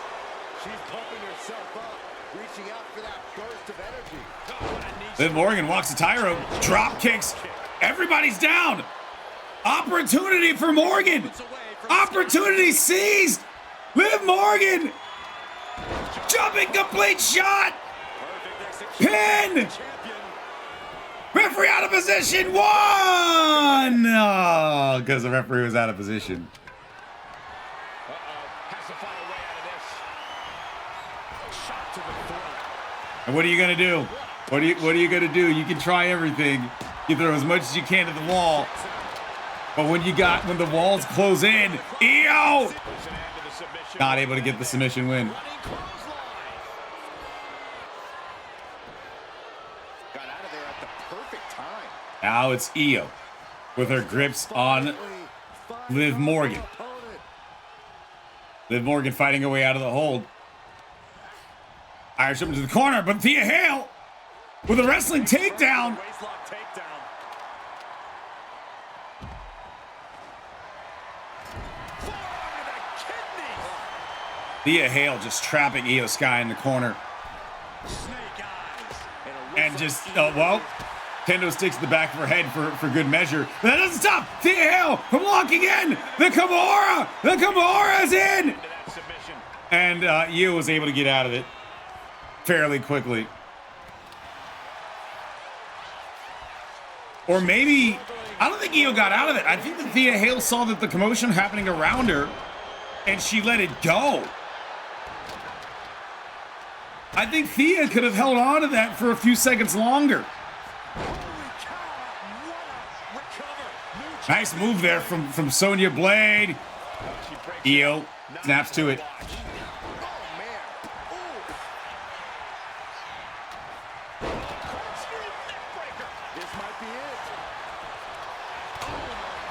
And now the referee. Sonja Blayde goes to break up the move, but now the referee taking the brunt of it. That referee being down is going to hurt a few people in the next few minutes of this match. I can guarantee you. Kendo stick to light up the champion. Then to Sonja Blayde.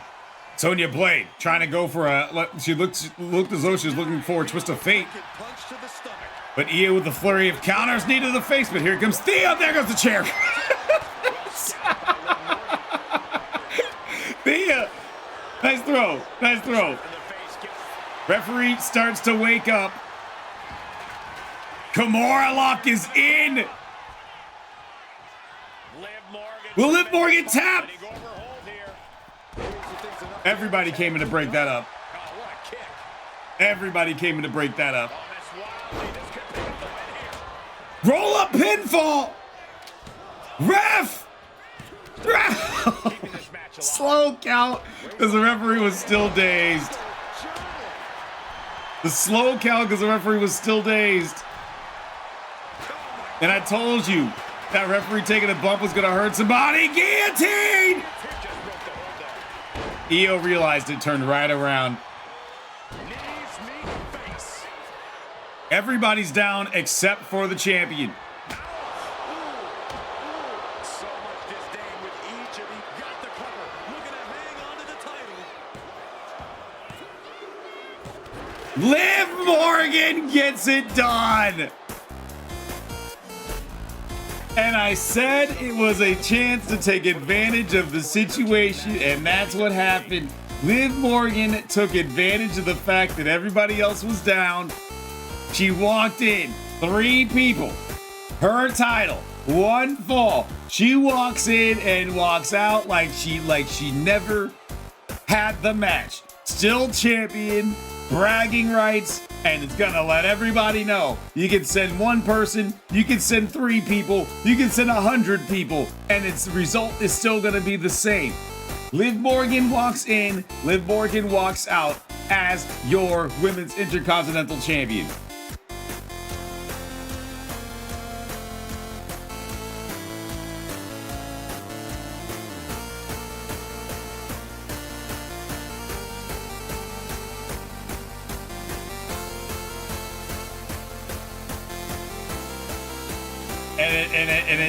It is a bitter pill for a lot to swallow, but time to take your medicine.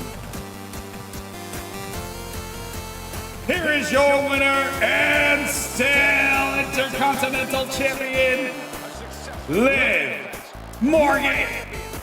What a reassuring victory for her tonight. The champ proving why she's at the top once again.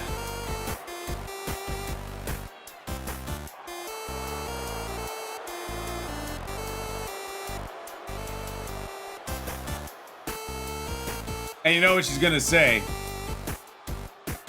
You don't like it? Cry about it.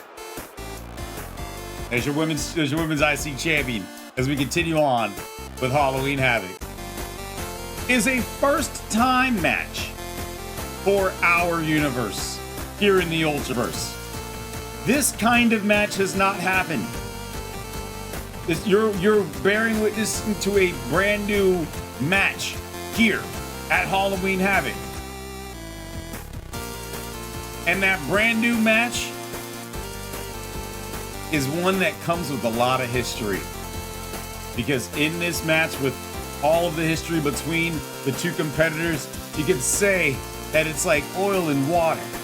You can say that it's like the Capulets and the Montagues. You can say that it's like cats and bunnies. Chesto, in his last match, is taking on Bloody Bunny in a first ever intergender casket match here at Halloween Havoc.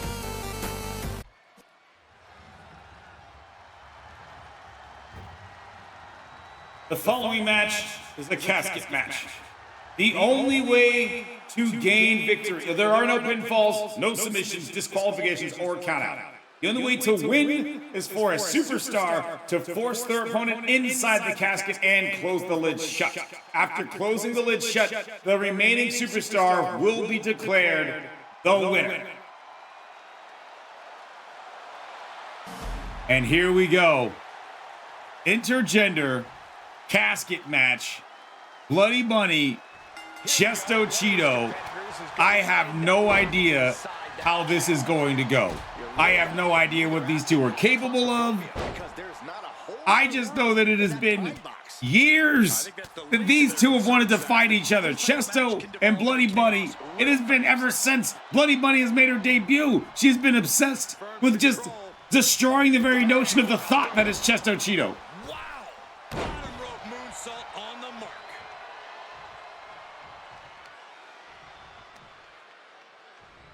Oh, look at this power.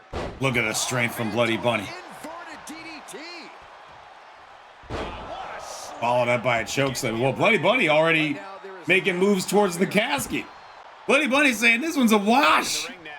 Bloody Bunny's just ready to say, all right, I'm good. I'm good. Any tips for keeping yourself out of that casket? Bloody Bunny's already got him in the casket. If that casket lid can close shut. Can they close? Not even close. Not even close. And Chesto getting away from the casket. Smart. Now he's back into the ring. And this one's taken to the outside. She's looking for something under the ring to even her odds here. Sledgehammer to the ribs. My God, a sledgehammer. Stomp to the shoulders. Boom. That puts her on the offensive.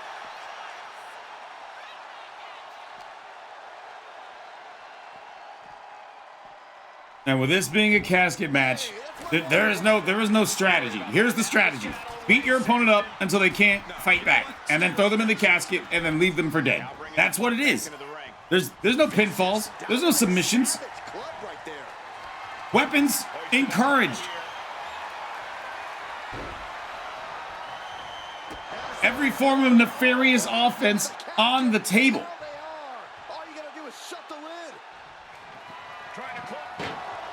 And once again, Chesto just not allowing that lid to get anywhere close to closed. Until he got to the outside of it. Chesto trying to just like walk away. He's already done with this match. Bloody Bunny though, nowhere close.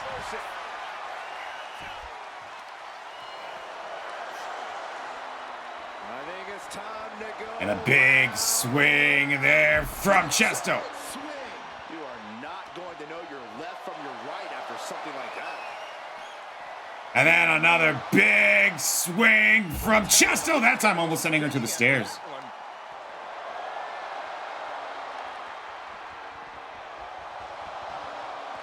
And a third time, this time into the casket. And this time Bloody Bunny pops up. If they weren't dazed and confused before, they are now. It seems like that slap might have had a little extra hostility behind it. Set straight into the barricade. Sent to the barricade, doing a number on that LED panel. And now after doing all of this offense, I thought that Chesto was going to go for the casket, but instead, flurry of offense there. You try to break that up. Smart move, I would say. Chop block from Chesto Cheeto to Bloody Bunny. Effectively in there.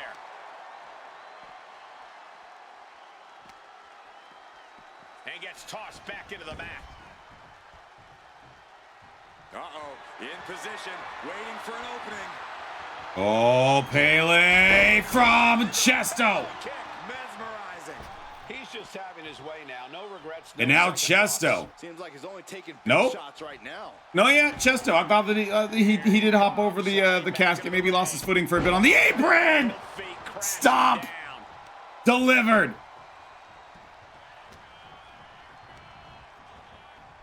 And now Chesto has got Bloody Bunny in the casket. For her first time in this match.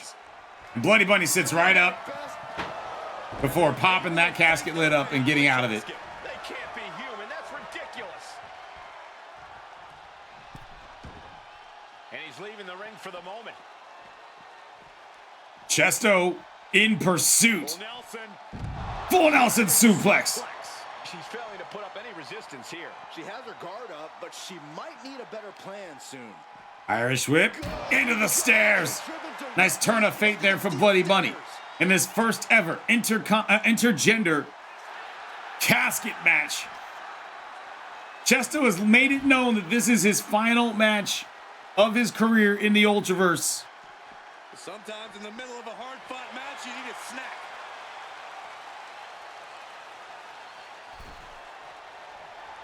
Wants to try to leave on top. Chesto going flying! Just throwing himself at Bloody Bunny. Clearly hoping something nefarious is beneath the ring. Baseball bat being brought out. Bloody Bunny showing off those hops, but not able to connect. And then once again into the stairs.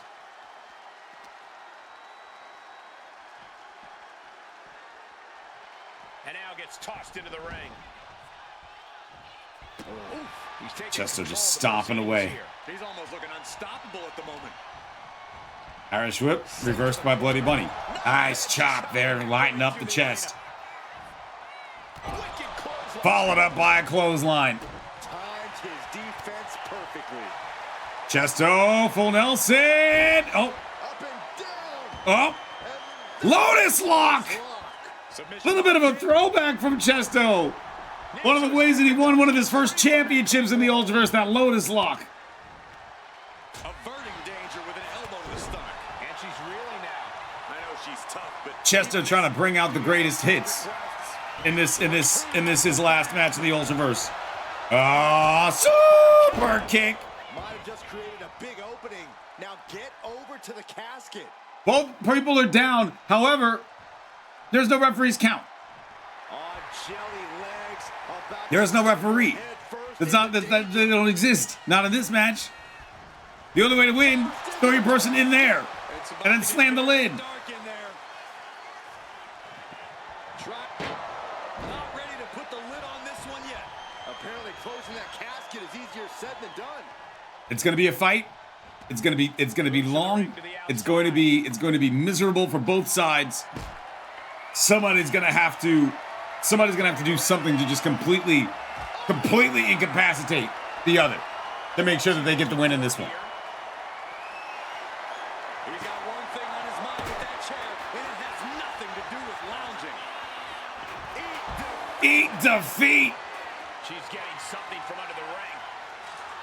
And well, that is a casket match. What do you use to bury a casket? You use a shovel. Pretty please. That just makes sense that there's shovels underneath the ring for a casket match. With all there. Uh-oh, look at this. That just makes sense. Suplex. Dragon suplex from Chesto. Beautiful gainer roll. No submissions, but you can wear your opponent down.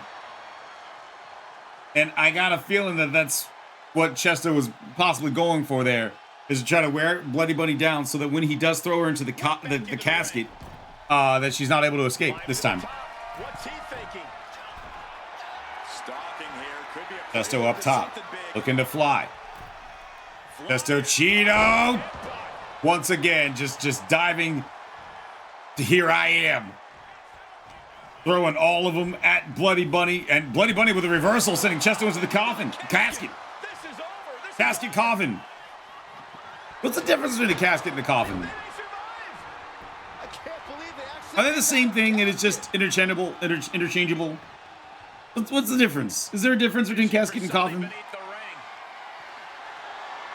I guarantee that. Chesto with the chair. Bloody Bunny with the clothesline to the front and then to the back. Kick to the midsection. Uh-oh. Bunny looking for the destroyer, but instead almost got set into the audience. And things are only about to get worse. And now Chesto, super nothing. Knee right to the face. The heart of these competitors is showing through tonight. The adrenaline is coursing through their veins. Swinging the elbow to halt the offense. Chesto has got Bloody Bunny leaning up against the side of the casket. Oh, elbow right to the bread basket for their troubles. So apparently caskets are made out of metal and coffins are made out of wood. Okay. Caskets are rectangular And coffins are like the old Dracula shape where it's wider at the top. Okay, I can see all of that. I can see all of that. Oh, well, in this coffin, Chesto has got Bloody Bunny. We've got a great view of Bloody Bunny struggling on the inside as Chesto trying to apply more pressure on the lid. And Bloody Bunny able to escape and then get back in the ring. She's headed out of the ring.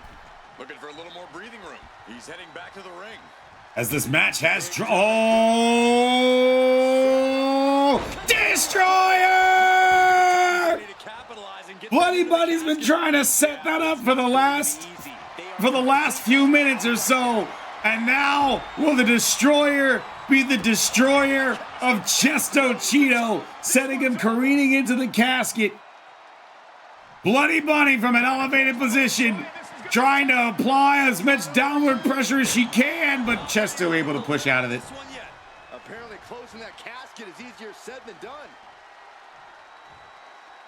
And Chesto just making his rounds around the casket. Bloody Bunny. Oh no, Chesto's looking for the chair! Throws the chair into the face of Bloody Bunny. Was playing possum.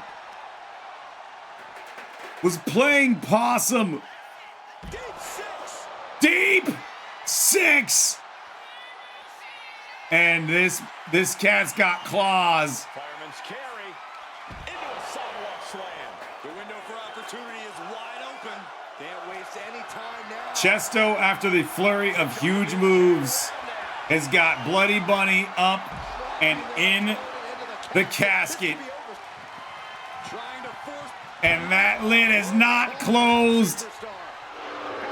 That lid is not closed. Bloody Bunny was able to get out of that situation in a very quick manner. Elbow to the knee, into a leg lock, and look at this brutality. Good night. Taking a moment to get pumped. Bloody Bunny doing a second, taking a second to yell at the inside of the casket before dumping Chesto down with a power bomb. Realizing that she needs to get Chesto over there. That's what she needs. That's what she just realized. It's like, all right, that's the opposite direction. You know, sometimes you know, you just forget. Sometimes you see yourself supposed to go to a goal and you go the other way. That's what just happened there. You saw the goal that you had to get to with the other way. Or maybe she wants to throw Chesto in from the ring, which I could also see as being a thing that she would do.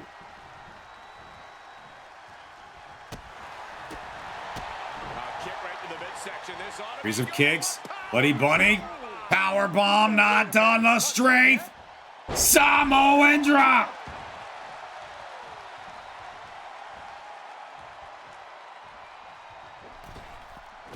Kick to the face. And he has no response for this barrage of offense. He needs to figure out a way to be more aggressive. And now Chesto has got Bloody Bunny in a compromising position. She's justifiably positioned that she doesn't want to be in. And Chesto gets it done, slamming the casket shut.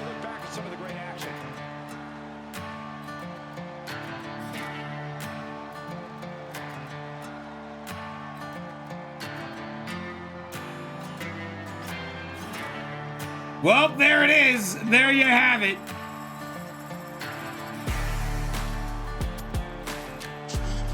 In his final match, he refuses to leave in the casket.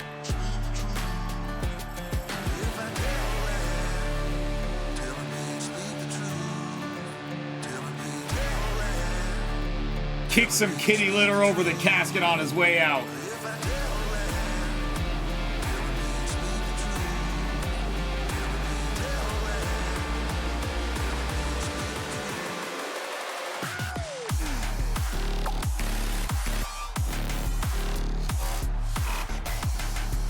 It was moves like that I had a feeling that this match was going to go one way or the other. But Chesto, man, he was able to slam that thing shut.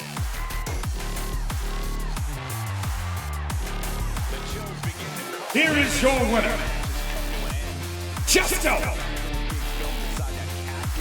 Standing on the casket, drinking it in one last time. Asking if she's comfortable in there. This match was a bit of a classic, and it did leave with some questions in mind. This next match will have no questions at all. Last man standing between a man who's fueled by cocaine and a man who pursues perfection. Ultimate Warrior versus Mr. Perfect. Last man standing.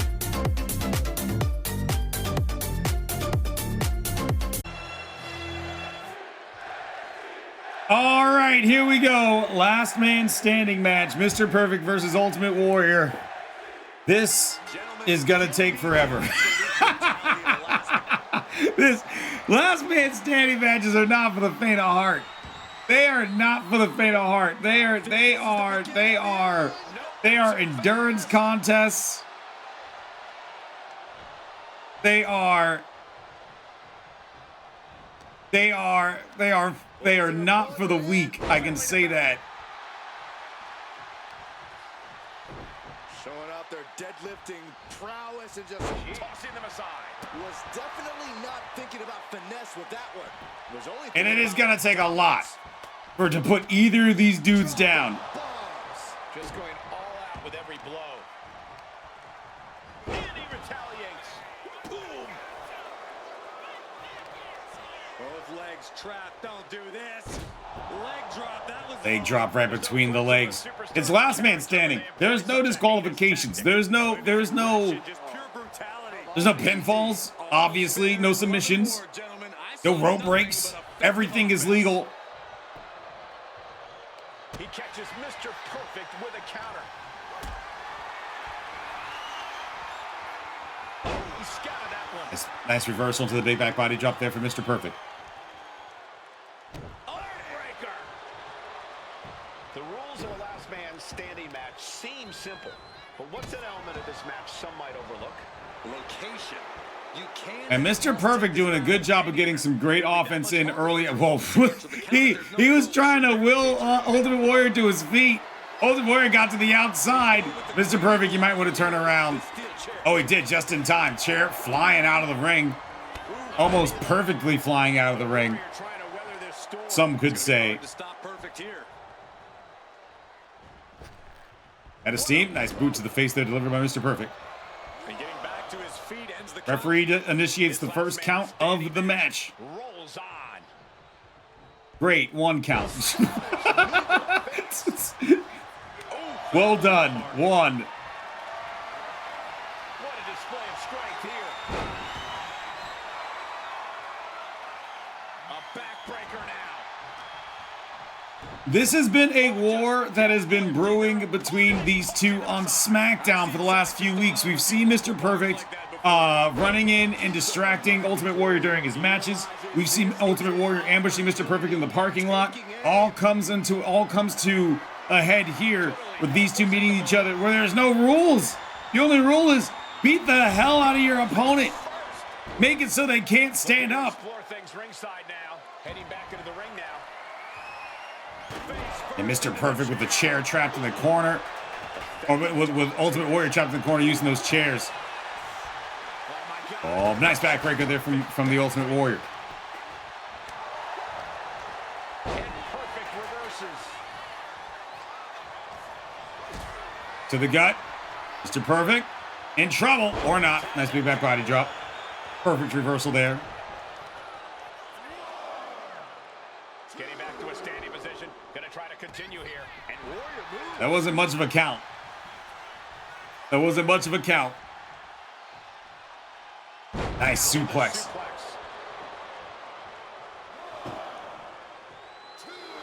Mr. Perfect feeling a sense of confidence here. Once again, only a 2 count. That's as far as this match has gotten. 2 count. Stops the attack from Warrior.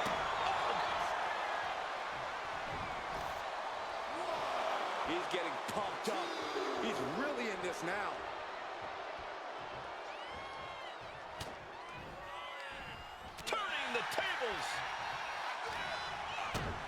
The gut from Mr. Perfect and to the neck breaker. The crowd is fired up. Perfect is fired up. Dominating shoulder tackle. At least it's moving in the right direction. It was a 3 count. Ultimate Warrior thought he was getting more than that. Went right to the ropes to go for a taunt to let the audience know. But Mr. Perfect sprang up at 2. Ultimate Warrior's left himself in a vulnerable position. Opens the door for Mr. Perfect again. Clothesline, textbook in the corner. And the straps.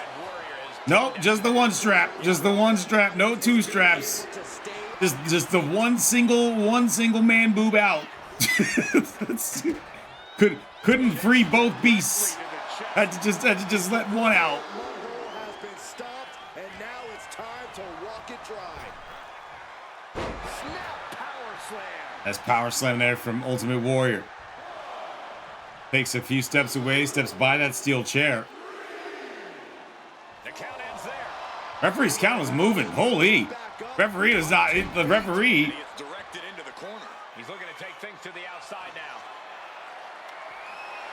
I can already feel the Was on it with that referee with a 10 count. Oh, kendo stick swatted away. Ultimate Warrior. Ultimate Warrior looking to try to dump Mr. Perfect on the top rope. He's finding himself in some territory he does not want to be in.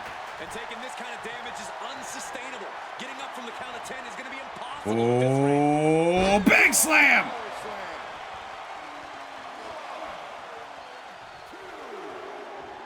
And he's back on his feet. The ref count has to stop. Only a 3 count.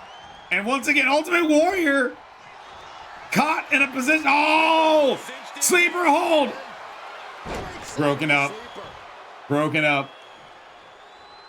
Historically, there have been some battles between these two in real life, including, I do believe, a last man standing match in real life. On display, military press. There is no place to run from Warrior. All the fuses in the exit signs have been burnt out. This taunt from Mr. Perfect, from Ultimate Warrior might just take the whole 10 count. That taunt is what are you doing? What do you? Yeah, you deserve that. He stood up right behind you, Ultimate Warrior. What did you think was gonna happen? You deserved it. This can't be good. Ending up in harm's way yet again. He has been battered and beaten, and there's only so much more he can take. Rising up. Our first and count is at stopping 4. the count here. But Mr. Perfect back up to his feet. Defiance. And with that, Mr. Perfect, Ultimate Warrior, slugging it out. So much pride, so much resiliency on display. It looks like we've got ourselves a brawl here. Back and forth. Back and forth. That is the question. You can feel the contact, and so does the WWE Universe. He can be enjoying the moment too much, giving his opponent a lot of room. A whole lot of playing to the crowd in this one instead of trying to incapacitate the person that you're in the ring with. Won't stay down. I don't agree with that tactic. I think what you need to do is you need to do as much as possible. You need to do as much as possible to lay out your opponent. And after the power slam, Ultimate Warrior is going to let him know. Ultimate Warrior is going to let him know. What's he open to find down there? We've seen the sledgehammer. Sledgehammer to the ribs. Trying to go for a shot to the back of Mr. Perfect, able to roll it away into the sleeper hold once again, or not a sleeper hold. Fading. That's a weird move, as he doesn't have the sleeper hold in. He had the arm behind the head, so it was like he was cradling the head and bending it backwards, trying to hinge on the neck. Ducks under. Clothesline ducked. Suplex onto the chair. One big move back into the corner. Mr. Perfect. Oh, he's not going to the top rope. Oh, there he is. There it is. There. Forgive me. My bad, Mr. Perfect. We might be in the final moments of this match. Gotta dig deep. Oh, look at this. Hold over. Neck breaker onto the chair. That was pretty. We continue to see incredible perseverance from these competitors. The war continues to rage on with no superstar willing to give an inch. Here we go again. Mr. Perfect feels like he's got it. Concentrate on the match instead of everything outside. Oh, 9 count. Lasering into the neck area with that attack. Snaps the neck using the legs. And we go again. Feeling the sledgehammer, clearly feeling the power that comes with it.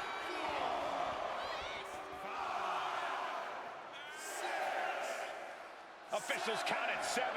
We're close to the end. Referees count at 8. Ultimate Warrior stirring. Oh, wow. Giving a new meaning to the move, hammer throw. Some would say Mr. Perfect needs a big move like a perfect flex or something to finish it. I think throwing a sledgehammer at the face of your opponent might also do the job. I know I'm not getting up if you throw a sledgehammer at my face. Mr. Perfect he knows it. Mr. Perfect, you want to watch out behind you. Comes the shoulder tackle from Ultimate Warrior. And now Ultimate Warrior. Everybody loves going up on the ropes and taunting. We've discovered this about this match. Everybody loves to let them know.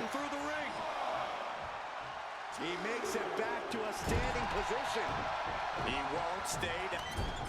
Ultimate Warrior trying to hype himself up in the corner. Mr. Perfect cuts him off with a back elbow and then a chair shot.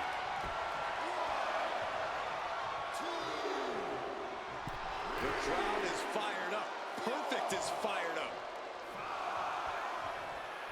A great display of confidence, but he doesn't want to give Referees counted 7 and 8. Ultimate Warrior stops the count. back up. Slowly, Mr. Perfect makes his way over. Nice suplex. Suplex onto the underside of the chair.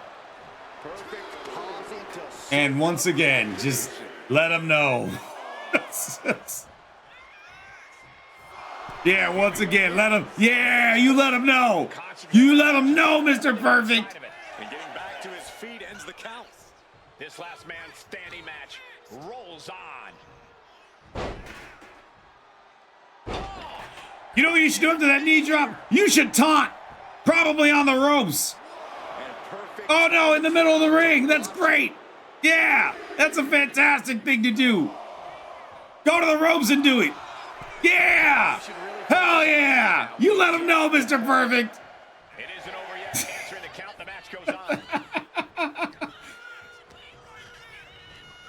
Irish whip from the Ultimate Warrior. Thumb to the, oh nope, no thumb to the eye, just a reversal into a takedown there for Mr. Perfect, who should take this opportunity to taunt on the ropes. I just think that that's what he's. I think that that's a. Oh, look at him! No one's ever done this. Taunting on the ropes. Oh, and that's what you get for disrespecting your opponent. Oh, and Mr. Perfect, a reversal to a big back body drop. He's down, which means you need to taunt. Yes. Yes. He better snap out of it. He quickly slides into the ring. Oh man. We need a taunt counter for this match. Things are looking dire right now. 9 count. I need a taunt counter for this match. Man, I'm telling you. Irish whip.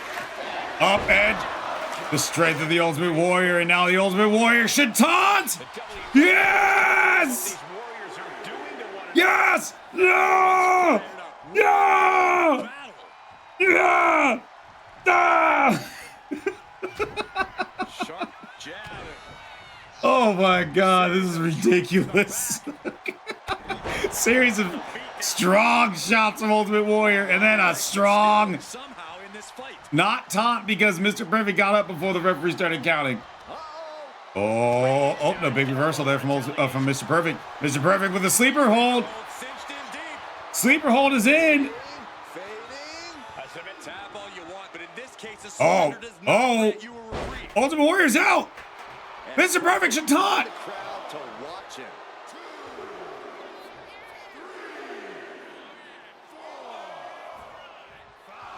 Give the people what they want, Mr. Perfect. referees count at 7. Only a few seconds left. And he's back on his feet. No! 9! Oh, don't we love last man standing matches? I know we do. Will he get on with it already? This is a fight. Don't you know we love them? Give the people what they want, Mr. Perfect. 7. It's getting close. Putting an end to the ref's And another 9. Mr. Perfect twisting the neck.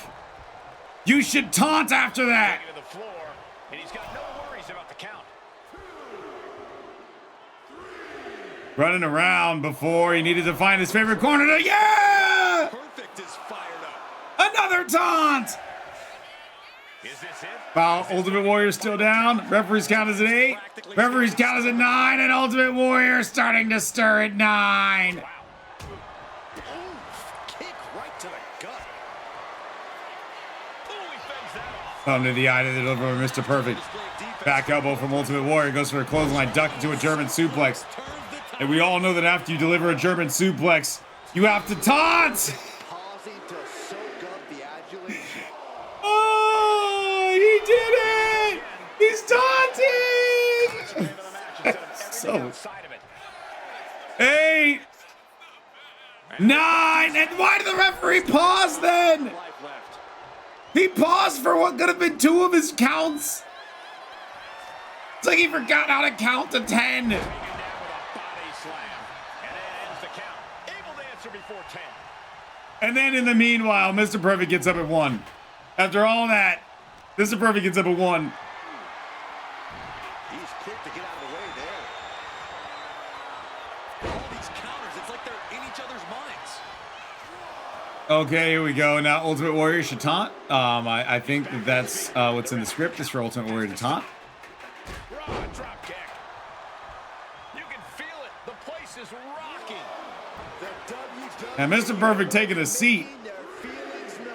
I understand it. I feel like if I wasn't already sitting down, I'd need to sit down after this match. Again, he made his point. Concentrate on the match instead of everything outside of it. Putting an end to the ref's count there. And the referees count 9. This. Oh, I know we get the matches full of matches that's full with 9 counts. It's on the last 9 standing. Yeah, I may be the 5 time, but that's a 9 count. Yeah, give me some chicken nuggets. This last man standing match rolls on.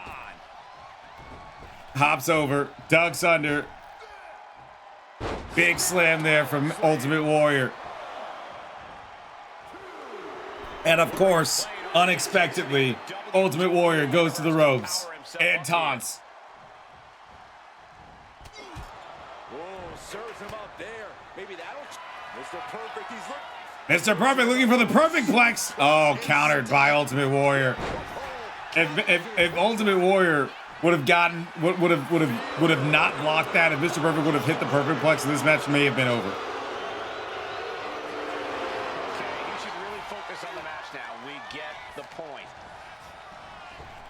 Clothesline. Feel the power. All the little warriors are on the charge. Referee's counts at 5. Ultimate Warrior goes for a taunt. Mr. Perfect gets back up because he hates the fact that Ultimate Warrior is taunting. Look at him flex. Do the longest flex ever. We get it. You have muscles. I have muscles too. You don't see me flexing 88 times during a match.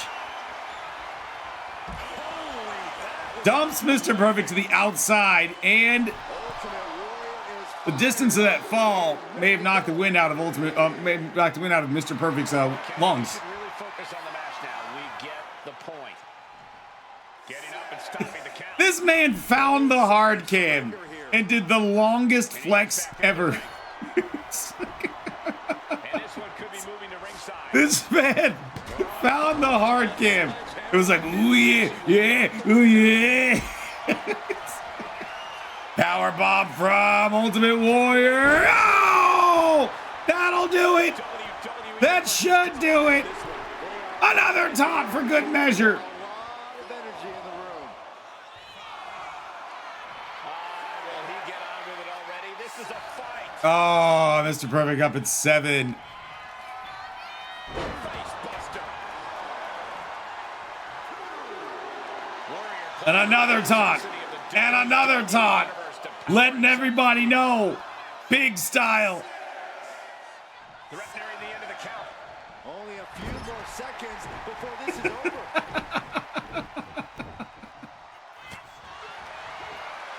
He stays ahead of Warrior. And another time. God damn it. This is the most absurd match I have ever called.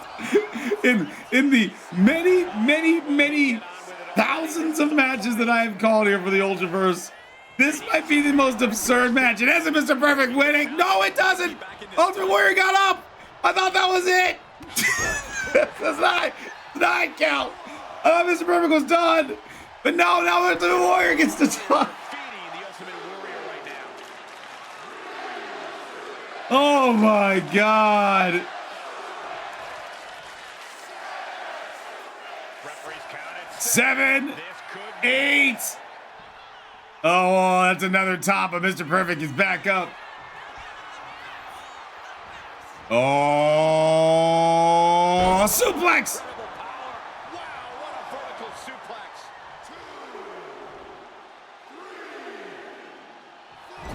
Warrior encouraging his opponent to bring everything he has back to a standing position. That stops. And this match keeps going. This one's not over. It just keeps going. It just keeps going. It just will not end. It will not end. Neither of these guys will allow the other person to be the last man standing. It's just too much pride is on the line.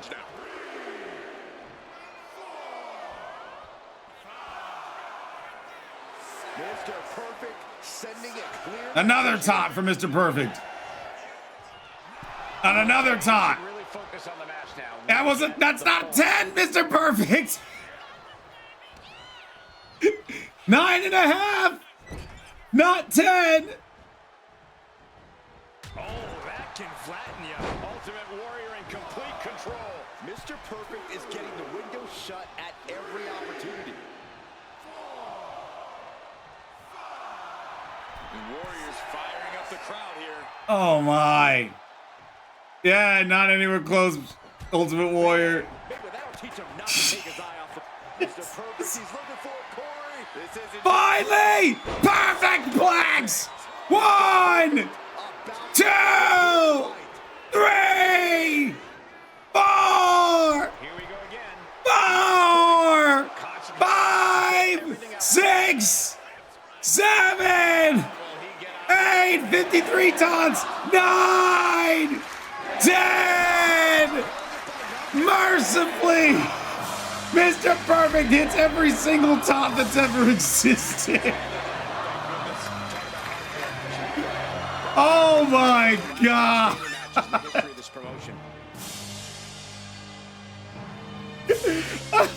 I'm free. I'm free. Of all the matches I have ever done, that may be the most bonkers match I have ever called. We're not gonna Jey Uso this. There will be no running this back. Oh my God. It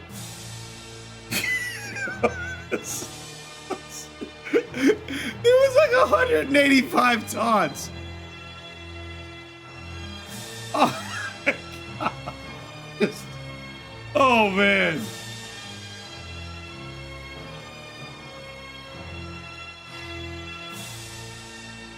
I don't know what to say about that. I didn't say any words about that match during that match.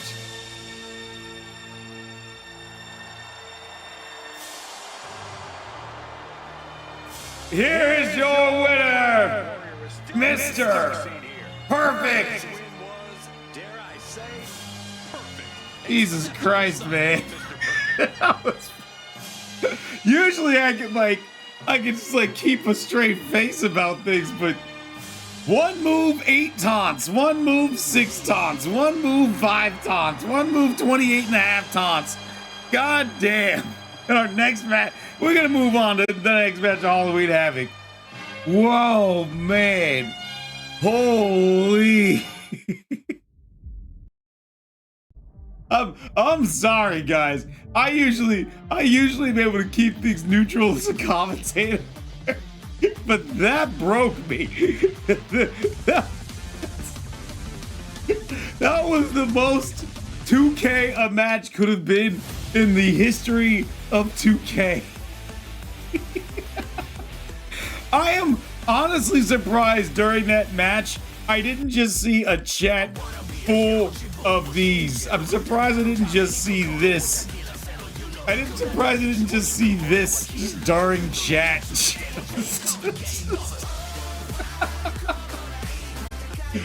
It's just, oh my god. To that memorable last man standing match. That's how I'm gonna say it. After that memorable last man standing match, we continue on with the European Championship on the line as Justice Garrison looks to defend this title, the European Championship, against Markus Heracles.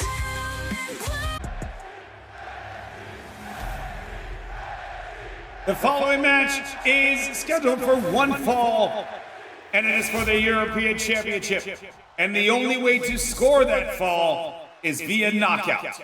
Introducing first the challenger, represented in our channel by Silver Bows. He is Markus Heracles!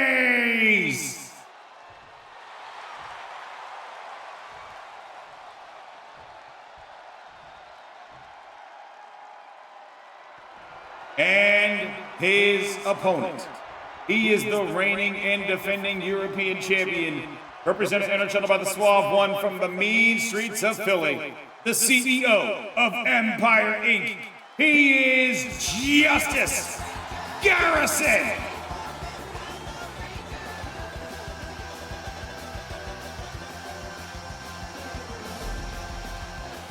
Okay, thanks so much for the gifted sub during the intros.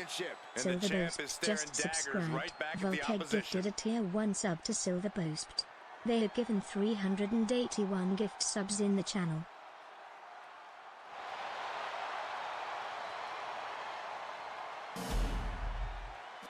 Here we go. Is some big angry, and here's the thing. Knockouts are the only way to win this match, which means there are no countouts, there are no disqualifications, there are no rope breaks, there are no rules. You can use weapons. You could use the wheel at the top of the ramp. You could use whatever you want. You can rip down the Titantron, and I know that this with these two, the size that they are, they actually have a chance to. The only way to win this match is by knocking your opponent out. That is it. That is it. There's no ifs, ands, or buts. No questionable pinfalls. No did he tap or did he not tap in the submissions. No foot underneath the ropes to try to, or on the ropes to try to break up holds. No DQs.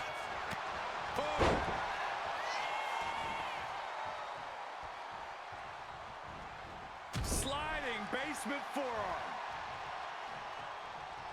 Climbing up the corner. Target locked in. He knows it's that time. From the top. Diving axe bomb. Referee checking. Not even close to a knockout. Justice Garrison trying to get back on the assault. But Markus Heracles right there to turn it around, and then a foot DDT. On the leg with that. About to be the proverbial one-legged man in the you-know-what kicking contest. In a match with no disqualifications, you really want to lean into that stipulation. And no DQs. Remove the turnbuckle covers. Completely legal. Get the steel stairs. Absolutely. Drive your opponent through the announcer table. Would be fun as hell to see. Showing off their deadlifting prowess and just tossing their opponent like they're nothing. Treating the champ like a featherweight. This challenger has plenty of power. Markus Heracles, no stranger to the European Championship, has won it on a number of occasions in the past. Would love to be able to reclaim a title for a person who actually is from Europe. Markus Heracles thinks that Justice Garrison being an American holding the European Championship feels like a disgrace to the entire continent of Europe, and Justice Garrison locked into the submission move can tap to escape it. That's fine. There are no submissions in this match.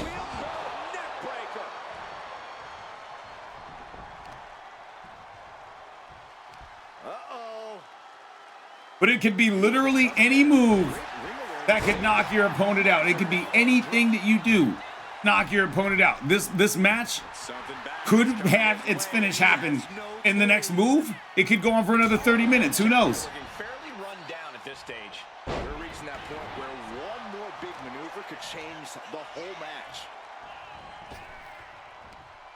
Oh, man. And he's only got one thing on his mind right about now. That's reversal into a DDT. Referee checking Heracles. He still has got his wits about him. I mean, trash cans allowed. Could be a distraction, though. Series of stiff punches there delivered by Justice Garrison. Markus Heracles. Markus Heracles rolling out of the ring. Almost took the trash can out with him. And is this the only way to win this is via knockout? You can do that on the outside of the ring. Brought back into the ring from the floor now. He's pumped up, and so is this crowd. He could be enjoying the moment too much. Justice Garrison just doing a lot of Justice was watching the last match. No countouts to worry about.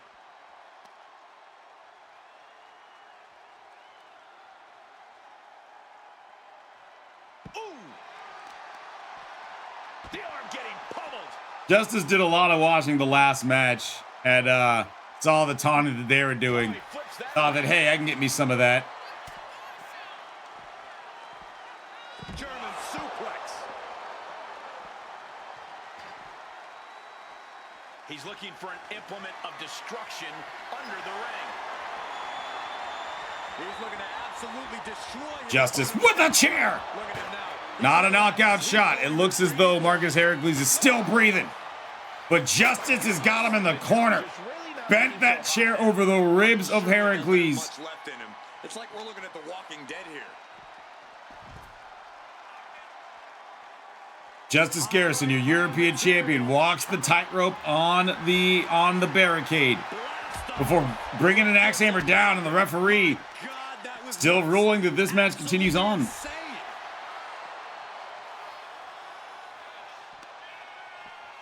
And he gets set back into the ring. And he's looking to the crowd for some much-needed support. On the suplex to the outside. Could have been a knockout for either or both men there. We could have had a Rocky III finish. A reversal. Well scouted. Ah, look at this. Just cranking it out. Ooh. And he now slides back into the Justice now back in the ring, sees the trash can, but also sees his opponent on the outside of the ring and decides to let him know before the suicide dive, hyping himself up before the high-risk move. soaring to the outside. My goodness. Doing whatever it takes to eliminate the competition. Now Justice looking to fly inside the ring, able to connect to the elbow drop. Markus Heracles is floundering in this one. For a man that's been dubbed the Greek Freak. Hooked up. Up and through the can. Right on target with a stop to the gut. He counters with a great reversal. Justice with a claw. It's a knockout only match. This is a submission move. It would not dictate a knockout.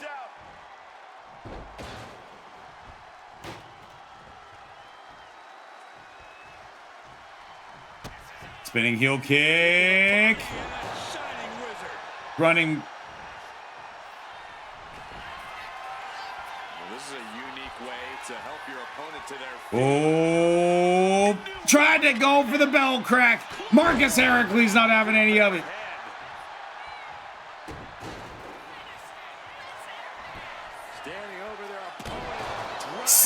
night! Good night. Justice looks like he's out, but he's not.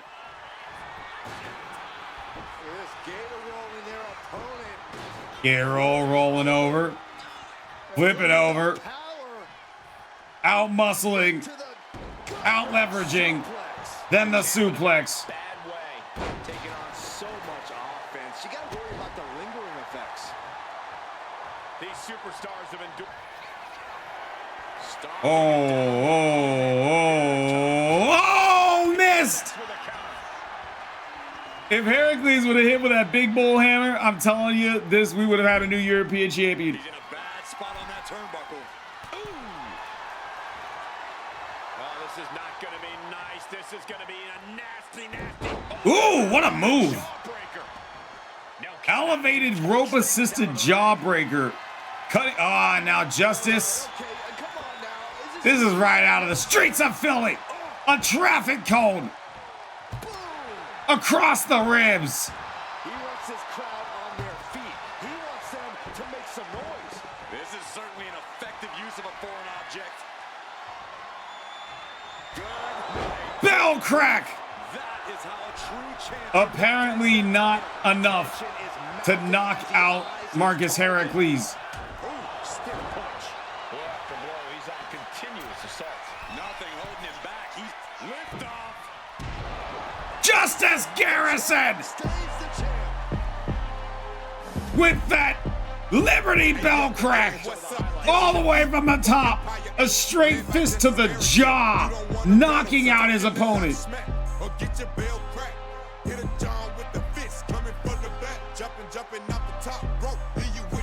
And as physical as a match could get by definition, this one did not disapprove. This one did not disappoint.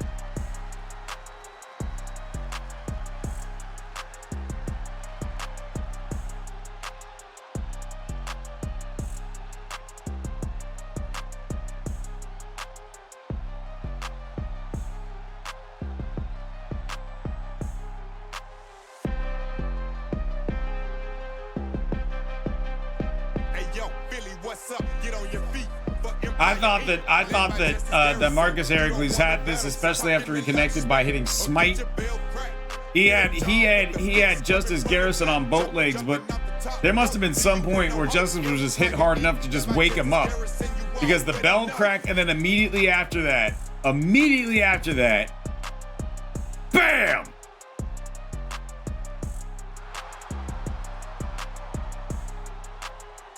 Here is your winner and still European champion, Justice Garrison.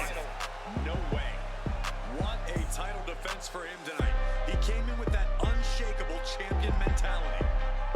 Hey, yo, Philly, what's up? Get on your feet for Empire Inc. Led by Justice Garrison. You don't want to battle, son. Talking a lot of smack or get your bell cracked.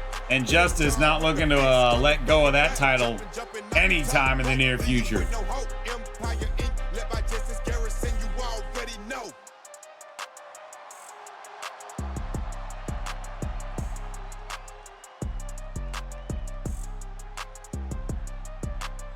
He deserves to drink it all in. That was a hard-fought match.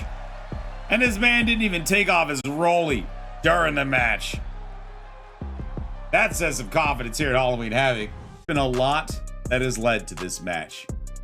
Qualifiers, contenders being thrown out, a tag team being made of two people who hate each other and then found common ground. As in our next match, Lilith Rose and Christie Shade contend for the Women's Tag Team Championships against Mercedes Mone and Ella Jacobs, Odyssey's End. Fun fact about the Women's Tag Team Champions, Ella Jacobs and Mercedes Mone. They are undefeated, entirely undefeated as a tag team. This record extends through this season into last season. They have not lost once as a tag team. Will today be the one in that flawless record? Women's Tag Team titles on the line here at Halloween Havoc.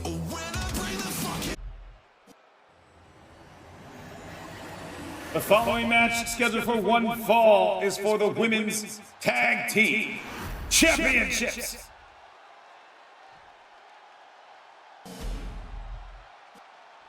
Introducing first, the challengers. They are the team of Christie Shade and Lilith Rose. They are the Daughters of Darkness.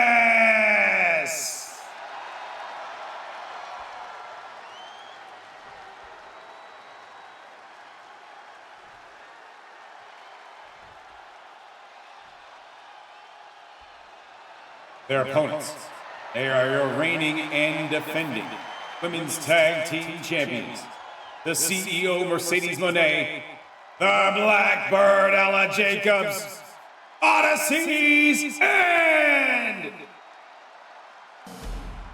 the WWE Women's Tag titles have quickly risen to prominence.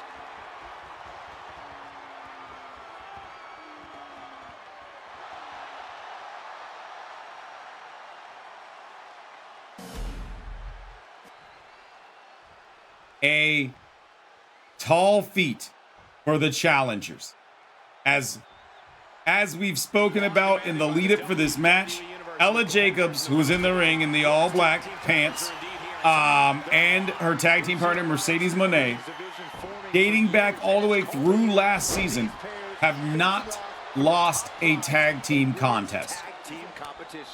Ella Jacobs has lost singles contests. Mercedes Mone has lost singles contests. But they have not lost as a collective unit. Meanwhile, the opposite can almost be said about the Daughters of Darkness. As you're seeing, this is why. This is exactly why Ella Jacobs and Mercedes Mone, they don't lose. They are on the same page. They're on the same word. They're on the it's like a twisted symphony is being played, and they're playing the same notes at the same time.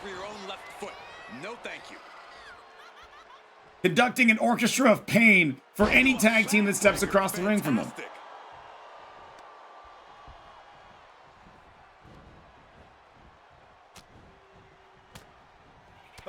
Nice reversal there from Lilith Rose. A nice neck breaker there from the Blackbird Ella Jacobs. And she makes the tag. Smart tag there. Oh man, maybe the smart tag, but Christie Shade got a violent welcoming into the match. Jesus Christ. Ella Jacobs does not play around. Former record-setting Smackdown Women's Undisputed Champion Ella Jacobs is. Then that success translated into the tag team sphere when she aligned with Mercedes Mone. Tag made. And what we see here from Ella Jacobs and Mercedes Mone, springboard. That pop up into the Meteora. What we see is just two people who know how to decimate and take an opponent apart in every way, shape, and form. And then on top of that,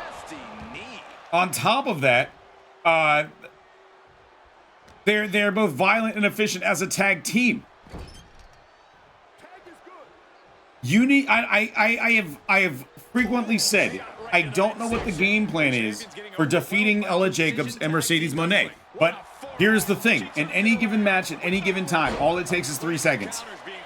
All it takes is a 3 count, and then all of a sudden we got a new champion. That's what Lilith Rose, that's what Christie Shade have to keep in mind. That, like, no matter what's being done, no matter what tortures they're going through,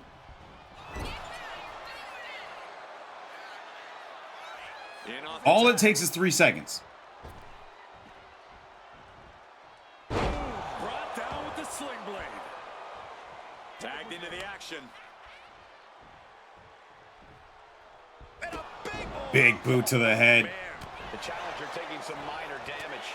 Several reversals, neither superstar able to penetrate their opponent's defenses. Oh my goodness. Yeah, that'll bust her open. And well, Christie Shade's now bleeding, and I don't know if that's a good thing or a bad thing for Ella Jacobs. As with the roll up, only a 1 count. As Christie Shade is definitely one of those people who seems to, as soon as she gets cut open, seems to be become much stronger. Up and driven down face first.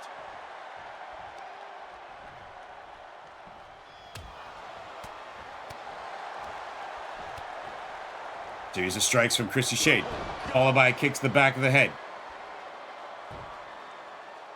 She tags her partner. Quick tags, like to see that. That's good tag teamwork here that we're seeing from the Daughters of Darkness. That time.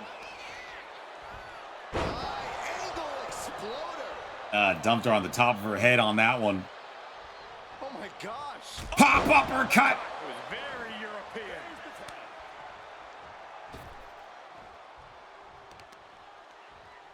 Pow, what a shot.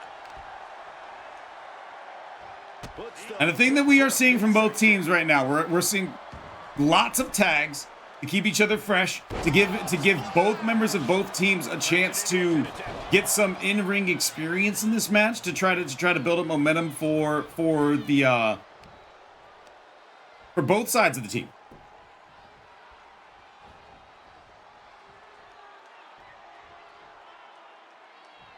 Mone can't figure out what to do there. And then when all else fails, just decides to kick her opponent in the face. I guess, you know, the tried and true methods always work. With a shot to the face. Strong suplex. Cover. We can have a new champ here. And she's able to stop the count early. What's it going to take to put this match away? Uh-oh. Oh, no suplex there. Dani switch, go behind, into the corner. Bad spot for Lilith Rose to be in. Because here comes the Blitzkrieg. And look at moves like this. Bam! I don't know how you game plan around these guys. Around these gals, rather. I don't know how you game plan around Elliott Jacobs and Mercedes Mone. They are always so locked in and relentless on their assault as well. Nice kick to the face there from Lilith Rose, right in front of Mercedes Mone.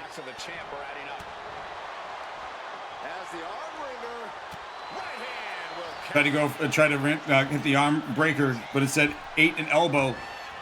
Ducks under. Big boot to the face.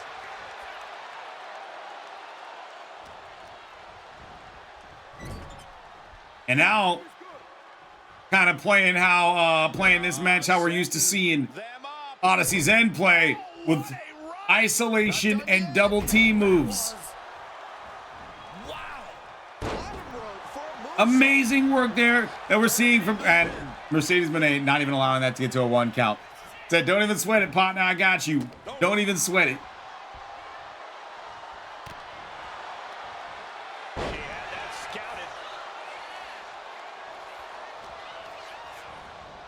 Sent right into the corner. Cuts the attack off. Christie Shade fighting her way out of enemy territory. Up and around, and drives her opponent down. Elliott Jacobs down with the head scissors takedown. And there's the tag. But allowing the tag, Christie Shade actually may have been smart about this, because now Elliott Jacobs is on the ground on the outside. Oh my God. Springboard moonsault connects with nothing. Kick to the gut. In the world of romance, this is what we call. That's a nice DDT. I've seen that move before. The mark of a champion, knowing when to use the challenge. And Lilith Rose also quick to the save for her tag team partner. What's next? Oh, right to the throat. Oof. Well, Mercedes Mone taking out both Rose and the bankrupt there from Mercedes Mone to Christie Shade. You know, we can stay here, guys. Mone contemplating going for a tag, but consulting over to Elliott Jacobs instead, getting a little bit of coaching in this match. And roll up. Strong kick out from the resilient 0 count. Incredible power. Springboard, nothing there. Tried to go for too much flash, not enough substance. Sweeps the legs. Oh, stop. Coming in off the tag.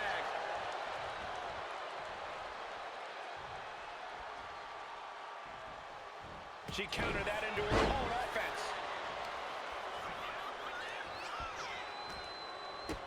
Kick to the gut. Christie shade. Hooking them up.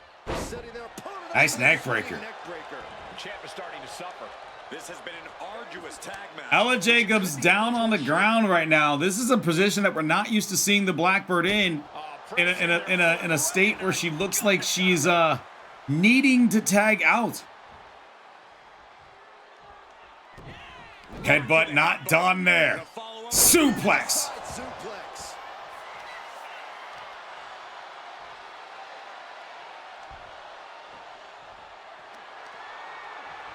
Oh, no, nothing. Oh, Ella Jacobs saying if there's anybody who knows a thing about delivering knees to the face, it's me. Sling Blayde. And then a wise tag out. A wise tag out. Here comes Mone. Kick to the side of the head.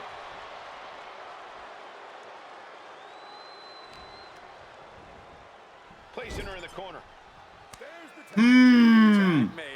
Quick tags. And quicker kicks. And even more quicker springboards. Look at just how seamless these two are.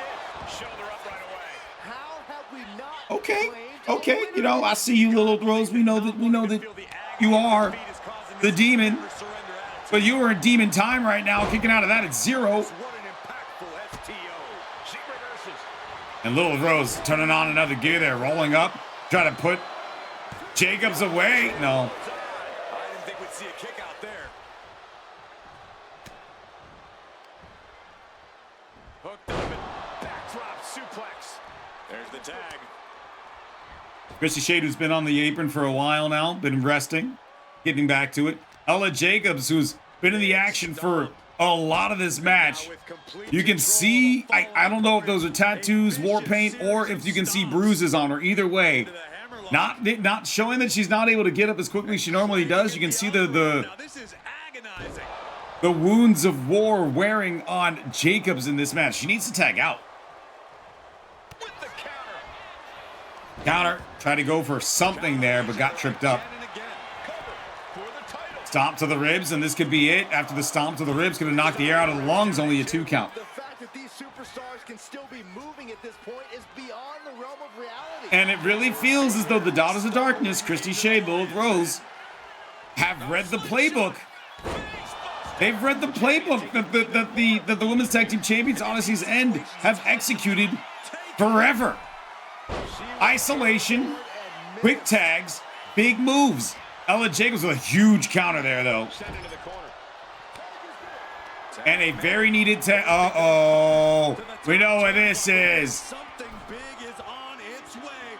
Avalanche. 3D. Off of the ropes. Chance to retain here. The champ might have put this one to bed. And smart breakup of a pinfall. The referee did take a hit there. Stepped aside, avoiding damage. And listen to this place. Beautiful Northern Lights suplex. The beginning of the end. The referee did take a hit there. That is a fine. That will be assessed to Lilith Rose. This scene looks awful familiar. Oh, that's 1. That's 2. And that's Trace. Right on the referee, by the way. Tag it in. Double tags. The referee is down, so I don't know how these tags are legal. He must have just heard it. Suplex release. Oh, an elbow drop. Has the champ pinned. Is this it? Pinfall. 1. Count only. Where is she finding the strength? This is unreal. 1 count only. Series of, and then a sling blade. I was going to say series of strikes with Lilith Rose backing Ella Jacobs into the corner, into enemy territory. Lilith Rose just thinking of ways to just implement torture and torment, but the strength of Jacobs showing off there. And a disrespectful slap to the face. Long walk over to the corner. Don't have any idea what I know what she's going for here. This is a buckle bomb. Got the cover. Looking to hang on to the And here comes Shade. She makes the save. without any hesitation.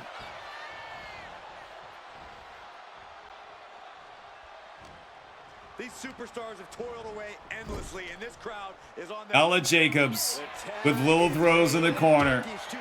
And end in sight. Another Avalanche 3D.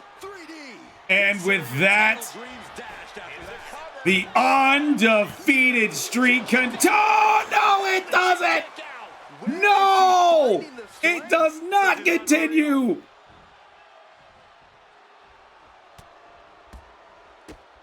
Lilith Rose finding a way to get the shoulder up off of the mat. Flurry of stomps to the back from Mercedes Moné, then tagging in Ella Jacobs. Ella Jacobs with a springboard. Frog splash to the back of a prone lane. Like, and at this point, I feel like the undefeated streak stays intact.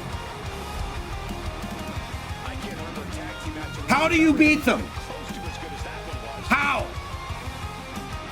How do you defeat two people that move as one person?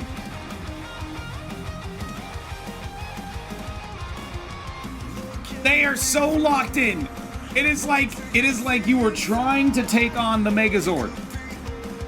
Pieces coming together to form one perfect unit. One unbeatable force. Literally. Because this tag team has never been defeated. And it's another tag team that enters the graveyard. Another tag team that can't figure out just what it takes to put these two away. And yes, you could take the cheap way out. You can ask your general manager to put it in a multi-man or multi-team match. You could say have them in the ladder, but you wouldn't have pinned or submitted them. And that doesn't satisfy. So the question is, what does it take? What does it take for you to be able to pin or to submit Ella Jacobs or Mercedes Moné in a tag team contest? I don't think anybody will ever have the answer.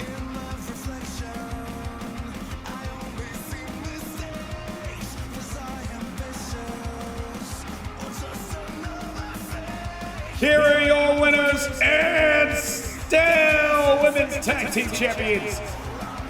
The Blackbird Ella Jacobs, the CEO Mercedes Moné, Odyssey's End.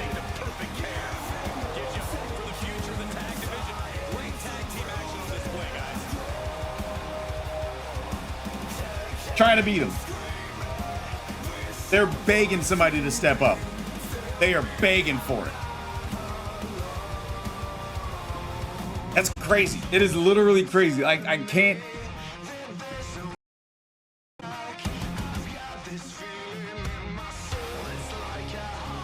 Oh, interesting. All right.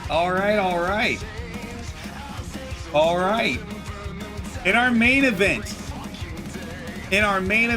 for Halloween Havoc, the Smackdown Undisputed Championship is on the line. Carmelo Hayes is your champion. Noam Dar is the challenger. This is a trick-or-treat main event, meaning it will be a mystery stipulation for the Smackdown Undisputed Championship to close things out here at Halloween Havoc. So you're not going to know until the bell rings what kind of match this is. And even then, we might not know. Your main event here at Halloween Havoc, a mystery stipulation. Carmelo Hayes, the champion. Noam Dar, the challenger. See how this one goes.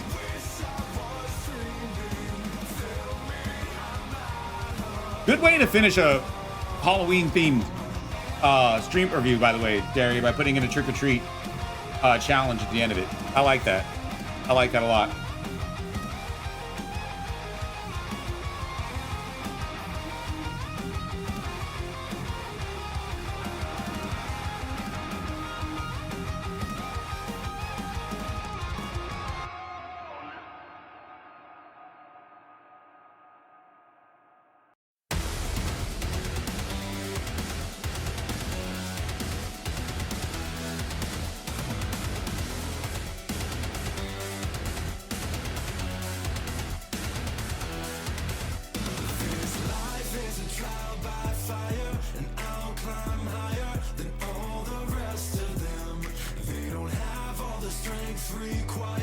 Get your bets in for this main event match.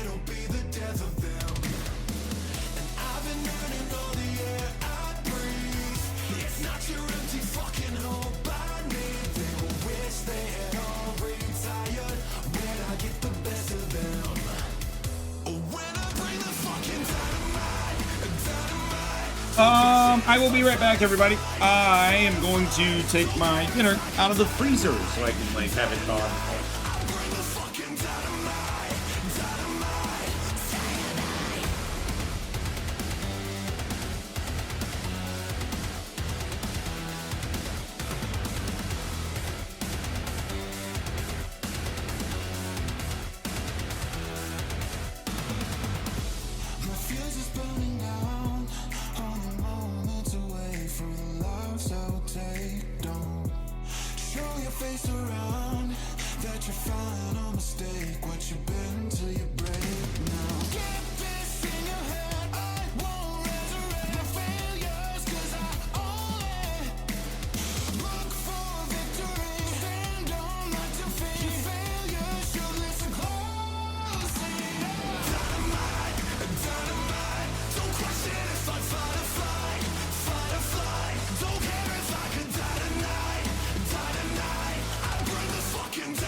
Oh, the main event of Halloween Havoc, a mystery, a trick-or-treat stipulation match where you don't know what the stipulation is going to be.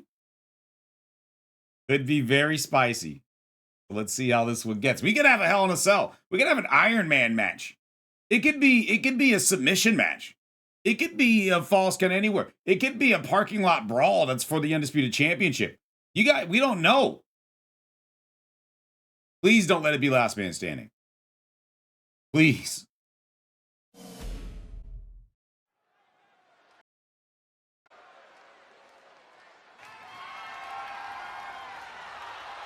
Your main event of Halloween Havoc is scheduled for all, and it's for the Smackdown Undisputed Championship. Your main event is for the Smackdown Undisputed Championship.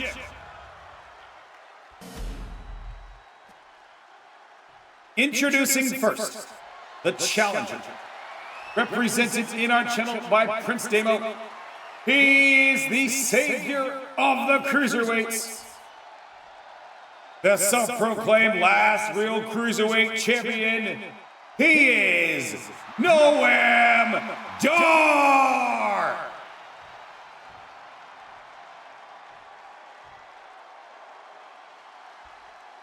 And his opponent from Boston, Massachusetts, represented in our channel by Dirty Gambino. He is the reigning and defending SmackDown Undisputed Champion. He is Carmelo Hayes.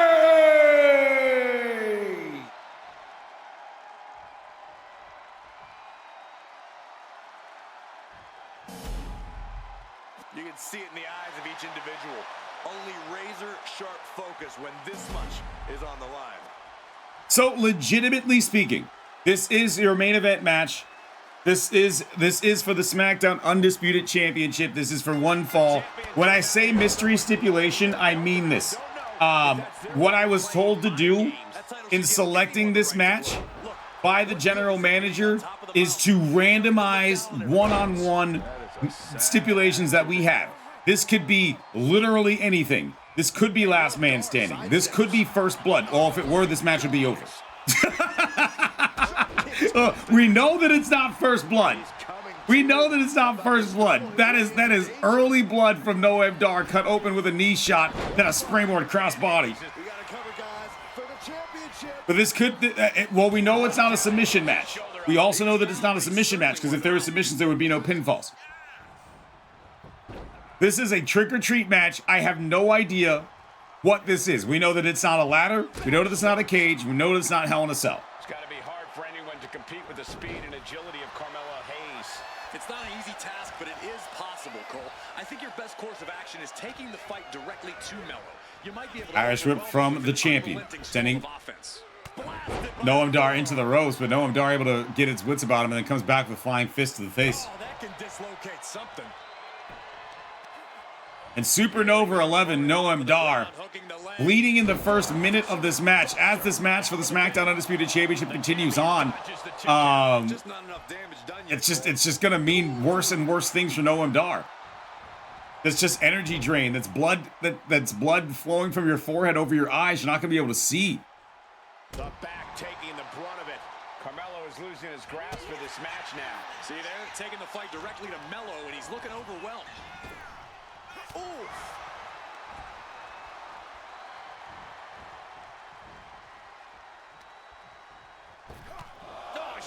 Pumping blood to the back, then another, then a third from the challenger. Right to the kidneys from behind. The champion on the receiving end of some serious offense. Yeah, Noam displaying a higher level of aggression. Carmelo able to take a stand there. Hayes was being tested and was... Carmelo Hayes got, kick to the foot, sweeps under, stomp to the chest. Beautifully executed move there from the champion, but Noam Dar getting right back up and lighting up the chest, and then the uppercut there from Noam Dar. Noam Dar is a man who, much like Oro Mensah earlier tonight, is somebody who has been woefully underestimated and overlooked by a lot of members inside of the Ultraverse. He comes into this match with a 7-5 record, which is not bad at all. But even bigger than that, Noam Dar comes into this match with a chip on his shoulder because a lot of people just don't think that he belongs in the main event scene, that he belongs as a champion, especially as the undisputed champion. Then again, we can't talk about win and loss records without talking about Carmelo Hayes. Carmelo Hayes has got a record that says, I am him. He's 12 wins, 4 losses this season. In singles contest, it's 9-3. He knows how to win matches. He knows how to get the job done, especially for the Undisputed Championship. This is second reign with the title. Going for an early pinfall, only able to get a 2 count. 2.5 in the waning moments of this match.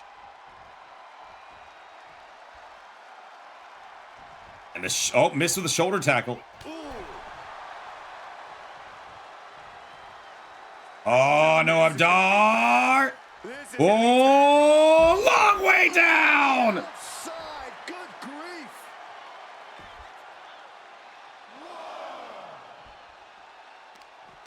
Trying their opponent's arm. And now Noam Dar in the driver's seat.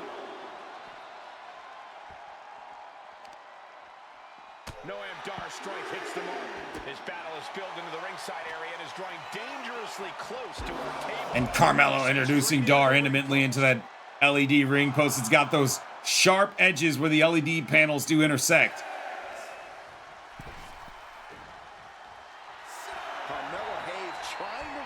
And Carmelo's saying, get your ass back in the ring. Carmelo was like, nah, we don't finish this out here. Get your ass back in the ring. Final cut there from Carmelo. 2 count. This match continues on. Noam Dar still with the fight. To give everything you've got. I don't know how much you can have left after that, but you've got to be impressed. Though you got to believe he'll be looking for the kill shot one more time. And he Dar trying to go for that back elbow. Failed to connect with it. Opens the door. got their opponent pinned down, and now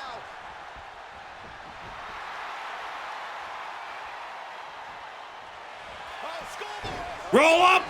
Rope break. Carmelo getting his hand right out to the ropes. Savage stomp right to the arm. Look at this heel hook. And now Noam Dar just slowing it down. Trying to pop the heel, that also will hurt, hurts the heel, that also hurts the knee. He's got him. Gotta take it, make that tap out, but not even close. Carmelo getting out of that move right away.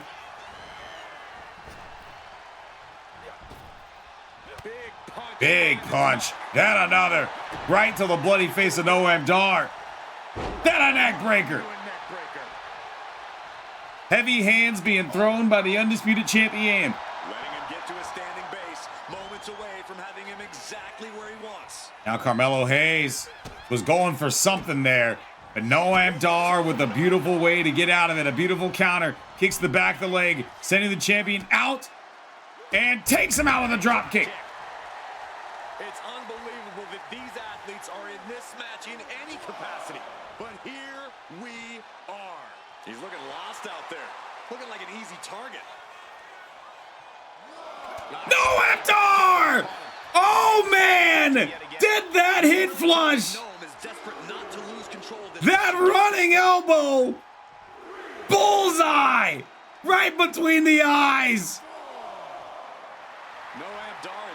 And Carmelo Hayes bearing the crimson mask now in this match. Stop to the face!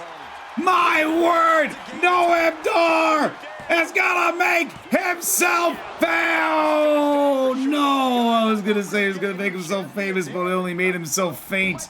Almost, because of almost getting the 2 count. Or the 3 count. And has no intentions on losing that title anytime soon. When your opponent can hang after all that, you're wondering if Noam Dar, who's been bleeding since the opening minute of this match, finding new lifeblood for this match. Big splash from the challenger. Carmelo Hayes, the champion's in trouble. Can Noam Dar get it done here? No, he can't. Somehow, some way, he is still in this. Carmelo's finally able to slow all that incoming offense. Incredible opportunity if he can collect his bearings here. Ragdolling the challenger, and now Noam Dar pin. Carmelo Hayes, desperation pin. Now is huge. Desperation pin from the champion. Roll through, roll around, neck breaker. And now Carmelo. Here comes a stomp, perhaps. Oh, man. Ego on display. Feeling confident about this match. With a disrespectful kick to the head and a submission move. Noam Dar needs to extend his hand out. Or just break up the hold. Either way, that'll work too. That'll work as well. To the back of the neck. Rebounded to the clothesline to the back of the head. Noam Dar does not do it. It's getting closer. Can you feel it? I feel the tides of change. Oh God. Noam Dar coasting up on the corner. I can feel that the tides of change shifting. Poison Rana. Cashing in on that effort. 2 count. 2 counts. You gotta believe that some doubt is creeping into the champion. And yeah, look at Carmelo. Look at Carmelo. Bargain for. Just mocking their opponent right now. Total disrespect. Punch the top of the head. Oh no. Up and down, another final cut. And will that be the final move of this match? No! This puts the pressure back on the champion. Can the champion respond with the I was about to hit the music. Noam Dar gets to the outside of the ring. Stepping out of the ring here. And Carmelo Hayes stalking Dar. Knee, straight combo. Followed by a kick to the back.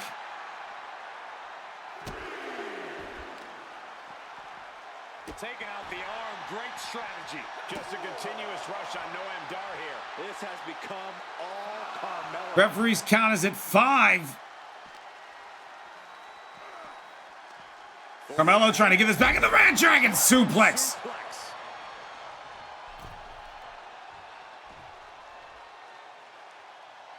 Gotta act fast to beat the count. Oh, Carmelo's up. Carmelo trying to go for a stop to put this one away. Carmelo tried to make that a knockout shot.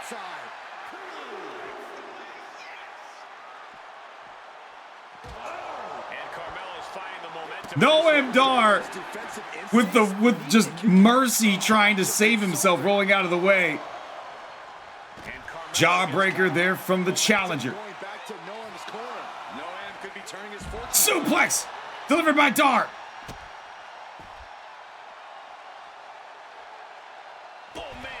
And a kick to the underside of the arm.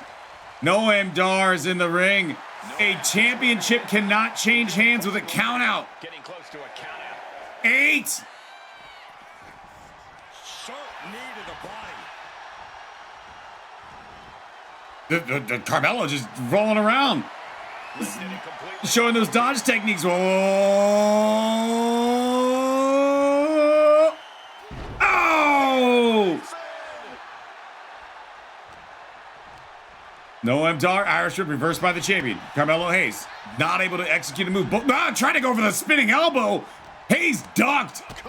Spinning back heel kick there delivered by the champion. This could be a precursor to Carmelo Hayes staring down Noam Dar. Noam Dar out on his feet. Smackdown Undisputed Championship on the line. Carmelo Hayes trying to figure out what to do to put this one away. Springboard clothesline might be the move to do it. these superstars must I think that Carmelo needs to go up. I think he needs to take a risk if he's going to put this match away. Noam Dar earning a lot of respect from a lot of people. I think if Carmelo's got to win this, wow! The champ goes for the cover.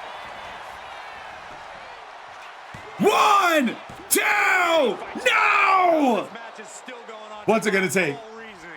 Incredible. Incredible heart. Look at the state of Noam Dar. Look at the state of Carmelo Hayes. And the sharpest shooter. Dar trying to reach out to the ropes. Can't get there.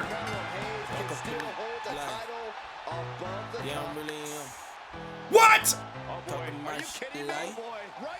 Oh no! Seth Rollins! We mentioned his Money in the Bank! His Titantron, and there he is! Watch him behind you! Seth Rollins! With the briefcase! After that match, he's changed out of his Shield gear! The referee clearing that weapon out of the ring. Seth Rollins chooses the time to play trick or treat, and it's his treat! And Carmelo gets tricked! Stop from Rollins! Mr. Money in the Bank cashes in! 1, 2, 2 count Carmelo! Still has fight!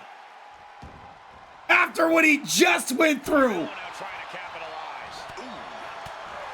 Carmelo retained against Noam Dar.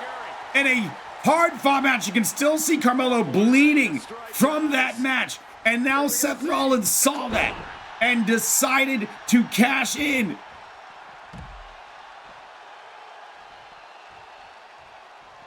It is an official Money in the Bank cash in. He changed out of his Shield gear. He did. He doesn't want to have that be the mark of how he is as a champion. Carmelo Hayes. Axe handle from the barricade. Now, Carmelo could burn Money in the Bank with a count out. Do keep in mind, with Money in the Bank cash-ins, it is a 10 count on the outside, not a Universe 20. So if you cash in Money in the Bank, it is a 10 count on the outside.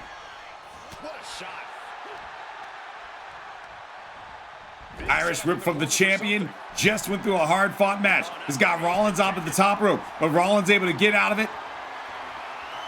Got the champion in his shoulder before dumping him down. Face first, open wound on the top turnbuckle. He's waiting for him to rise to deliver something devastating. Seth Rollins, double springboard to the crossbody.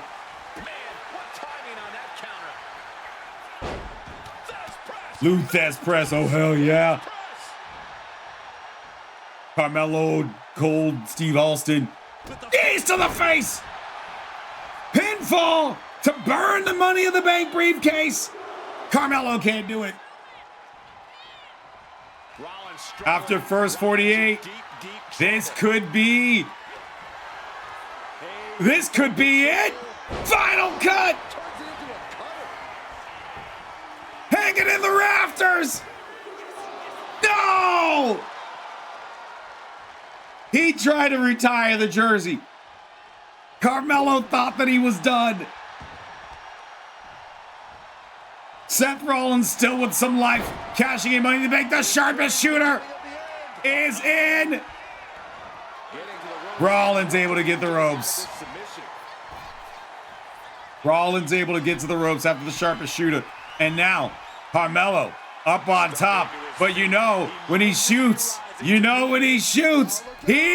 miss that crossbody from Carmelo Hayes for the 1, for the 2, only a 2 count. And now Rollins getting back up to his feet. Vertical base, this Money in the Bank cash in. Carmelo just had an incredible match with Noam Dar. Retained the title against Noam Dar. But Seth Rollins, seeing that Carmelo was hurt during that match, took this as an opportunity for him to cash in on that match. Springboarded to the clothesline. No!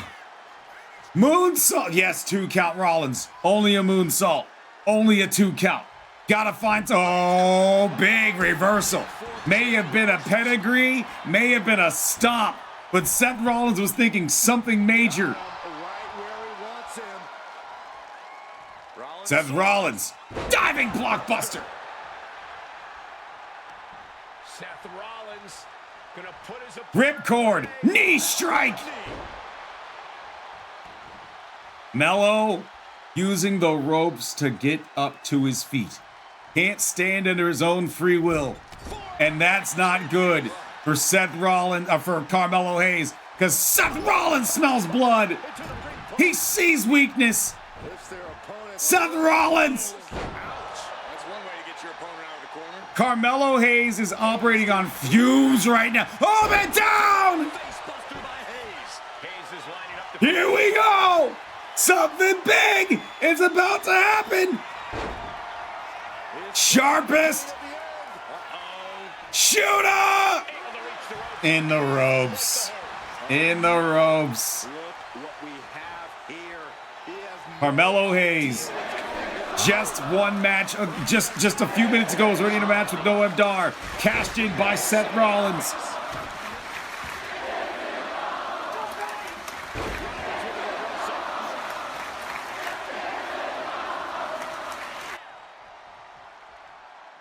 Now Seth Rollins dragging the corpse of Hayes towards the middle of the ring, looking to try to put this one away.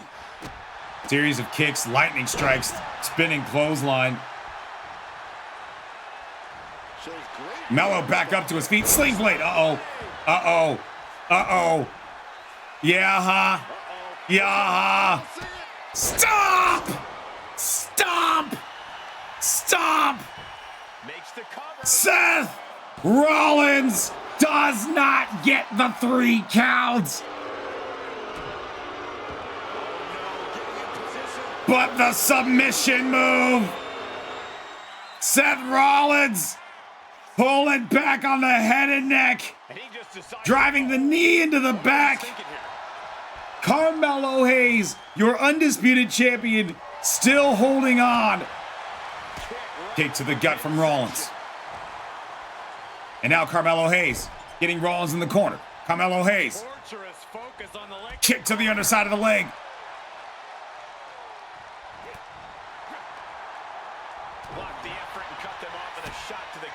Uh-oh, pedigree, pedigree, pedigree, pedigree, pedigree. 1, 2, 3. New undisputed champion. That match deserves another look. Here we go.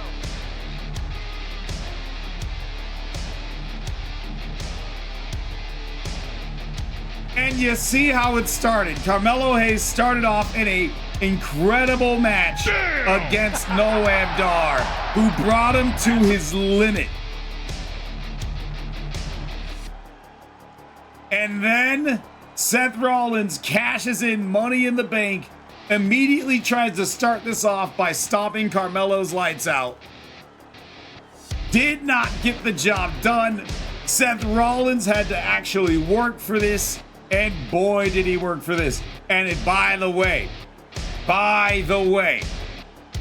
in the same very spot where Carmelo defeated Noam Dar, Seth Rollins became the new champion by defeating Carmelo Hayes. It took a flurry of stomps, but at the end of the day, Old Faithful, the pedigree, and Seth Rollins cashed in Money in the Bank.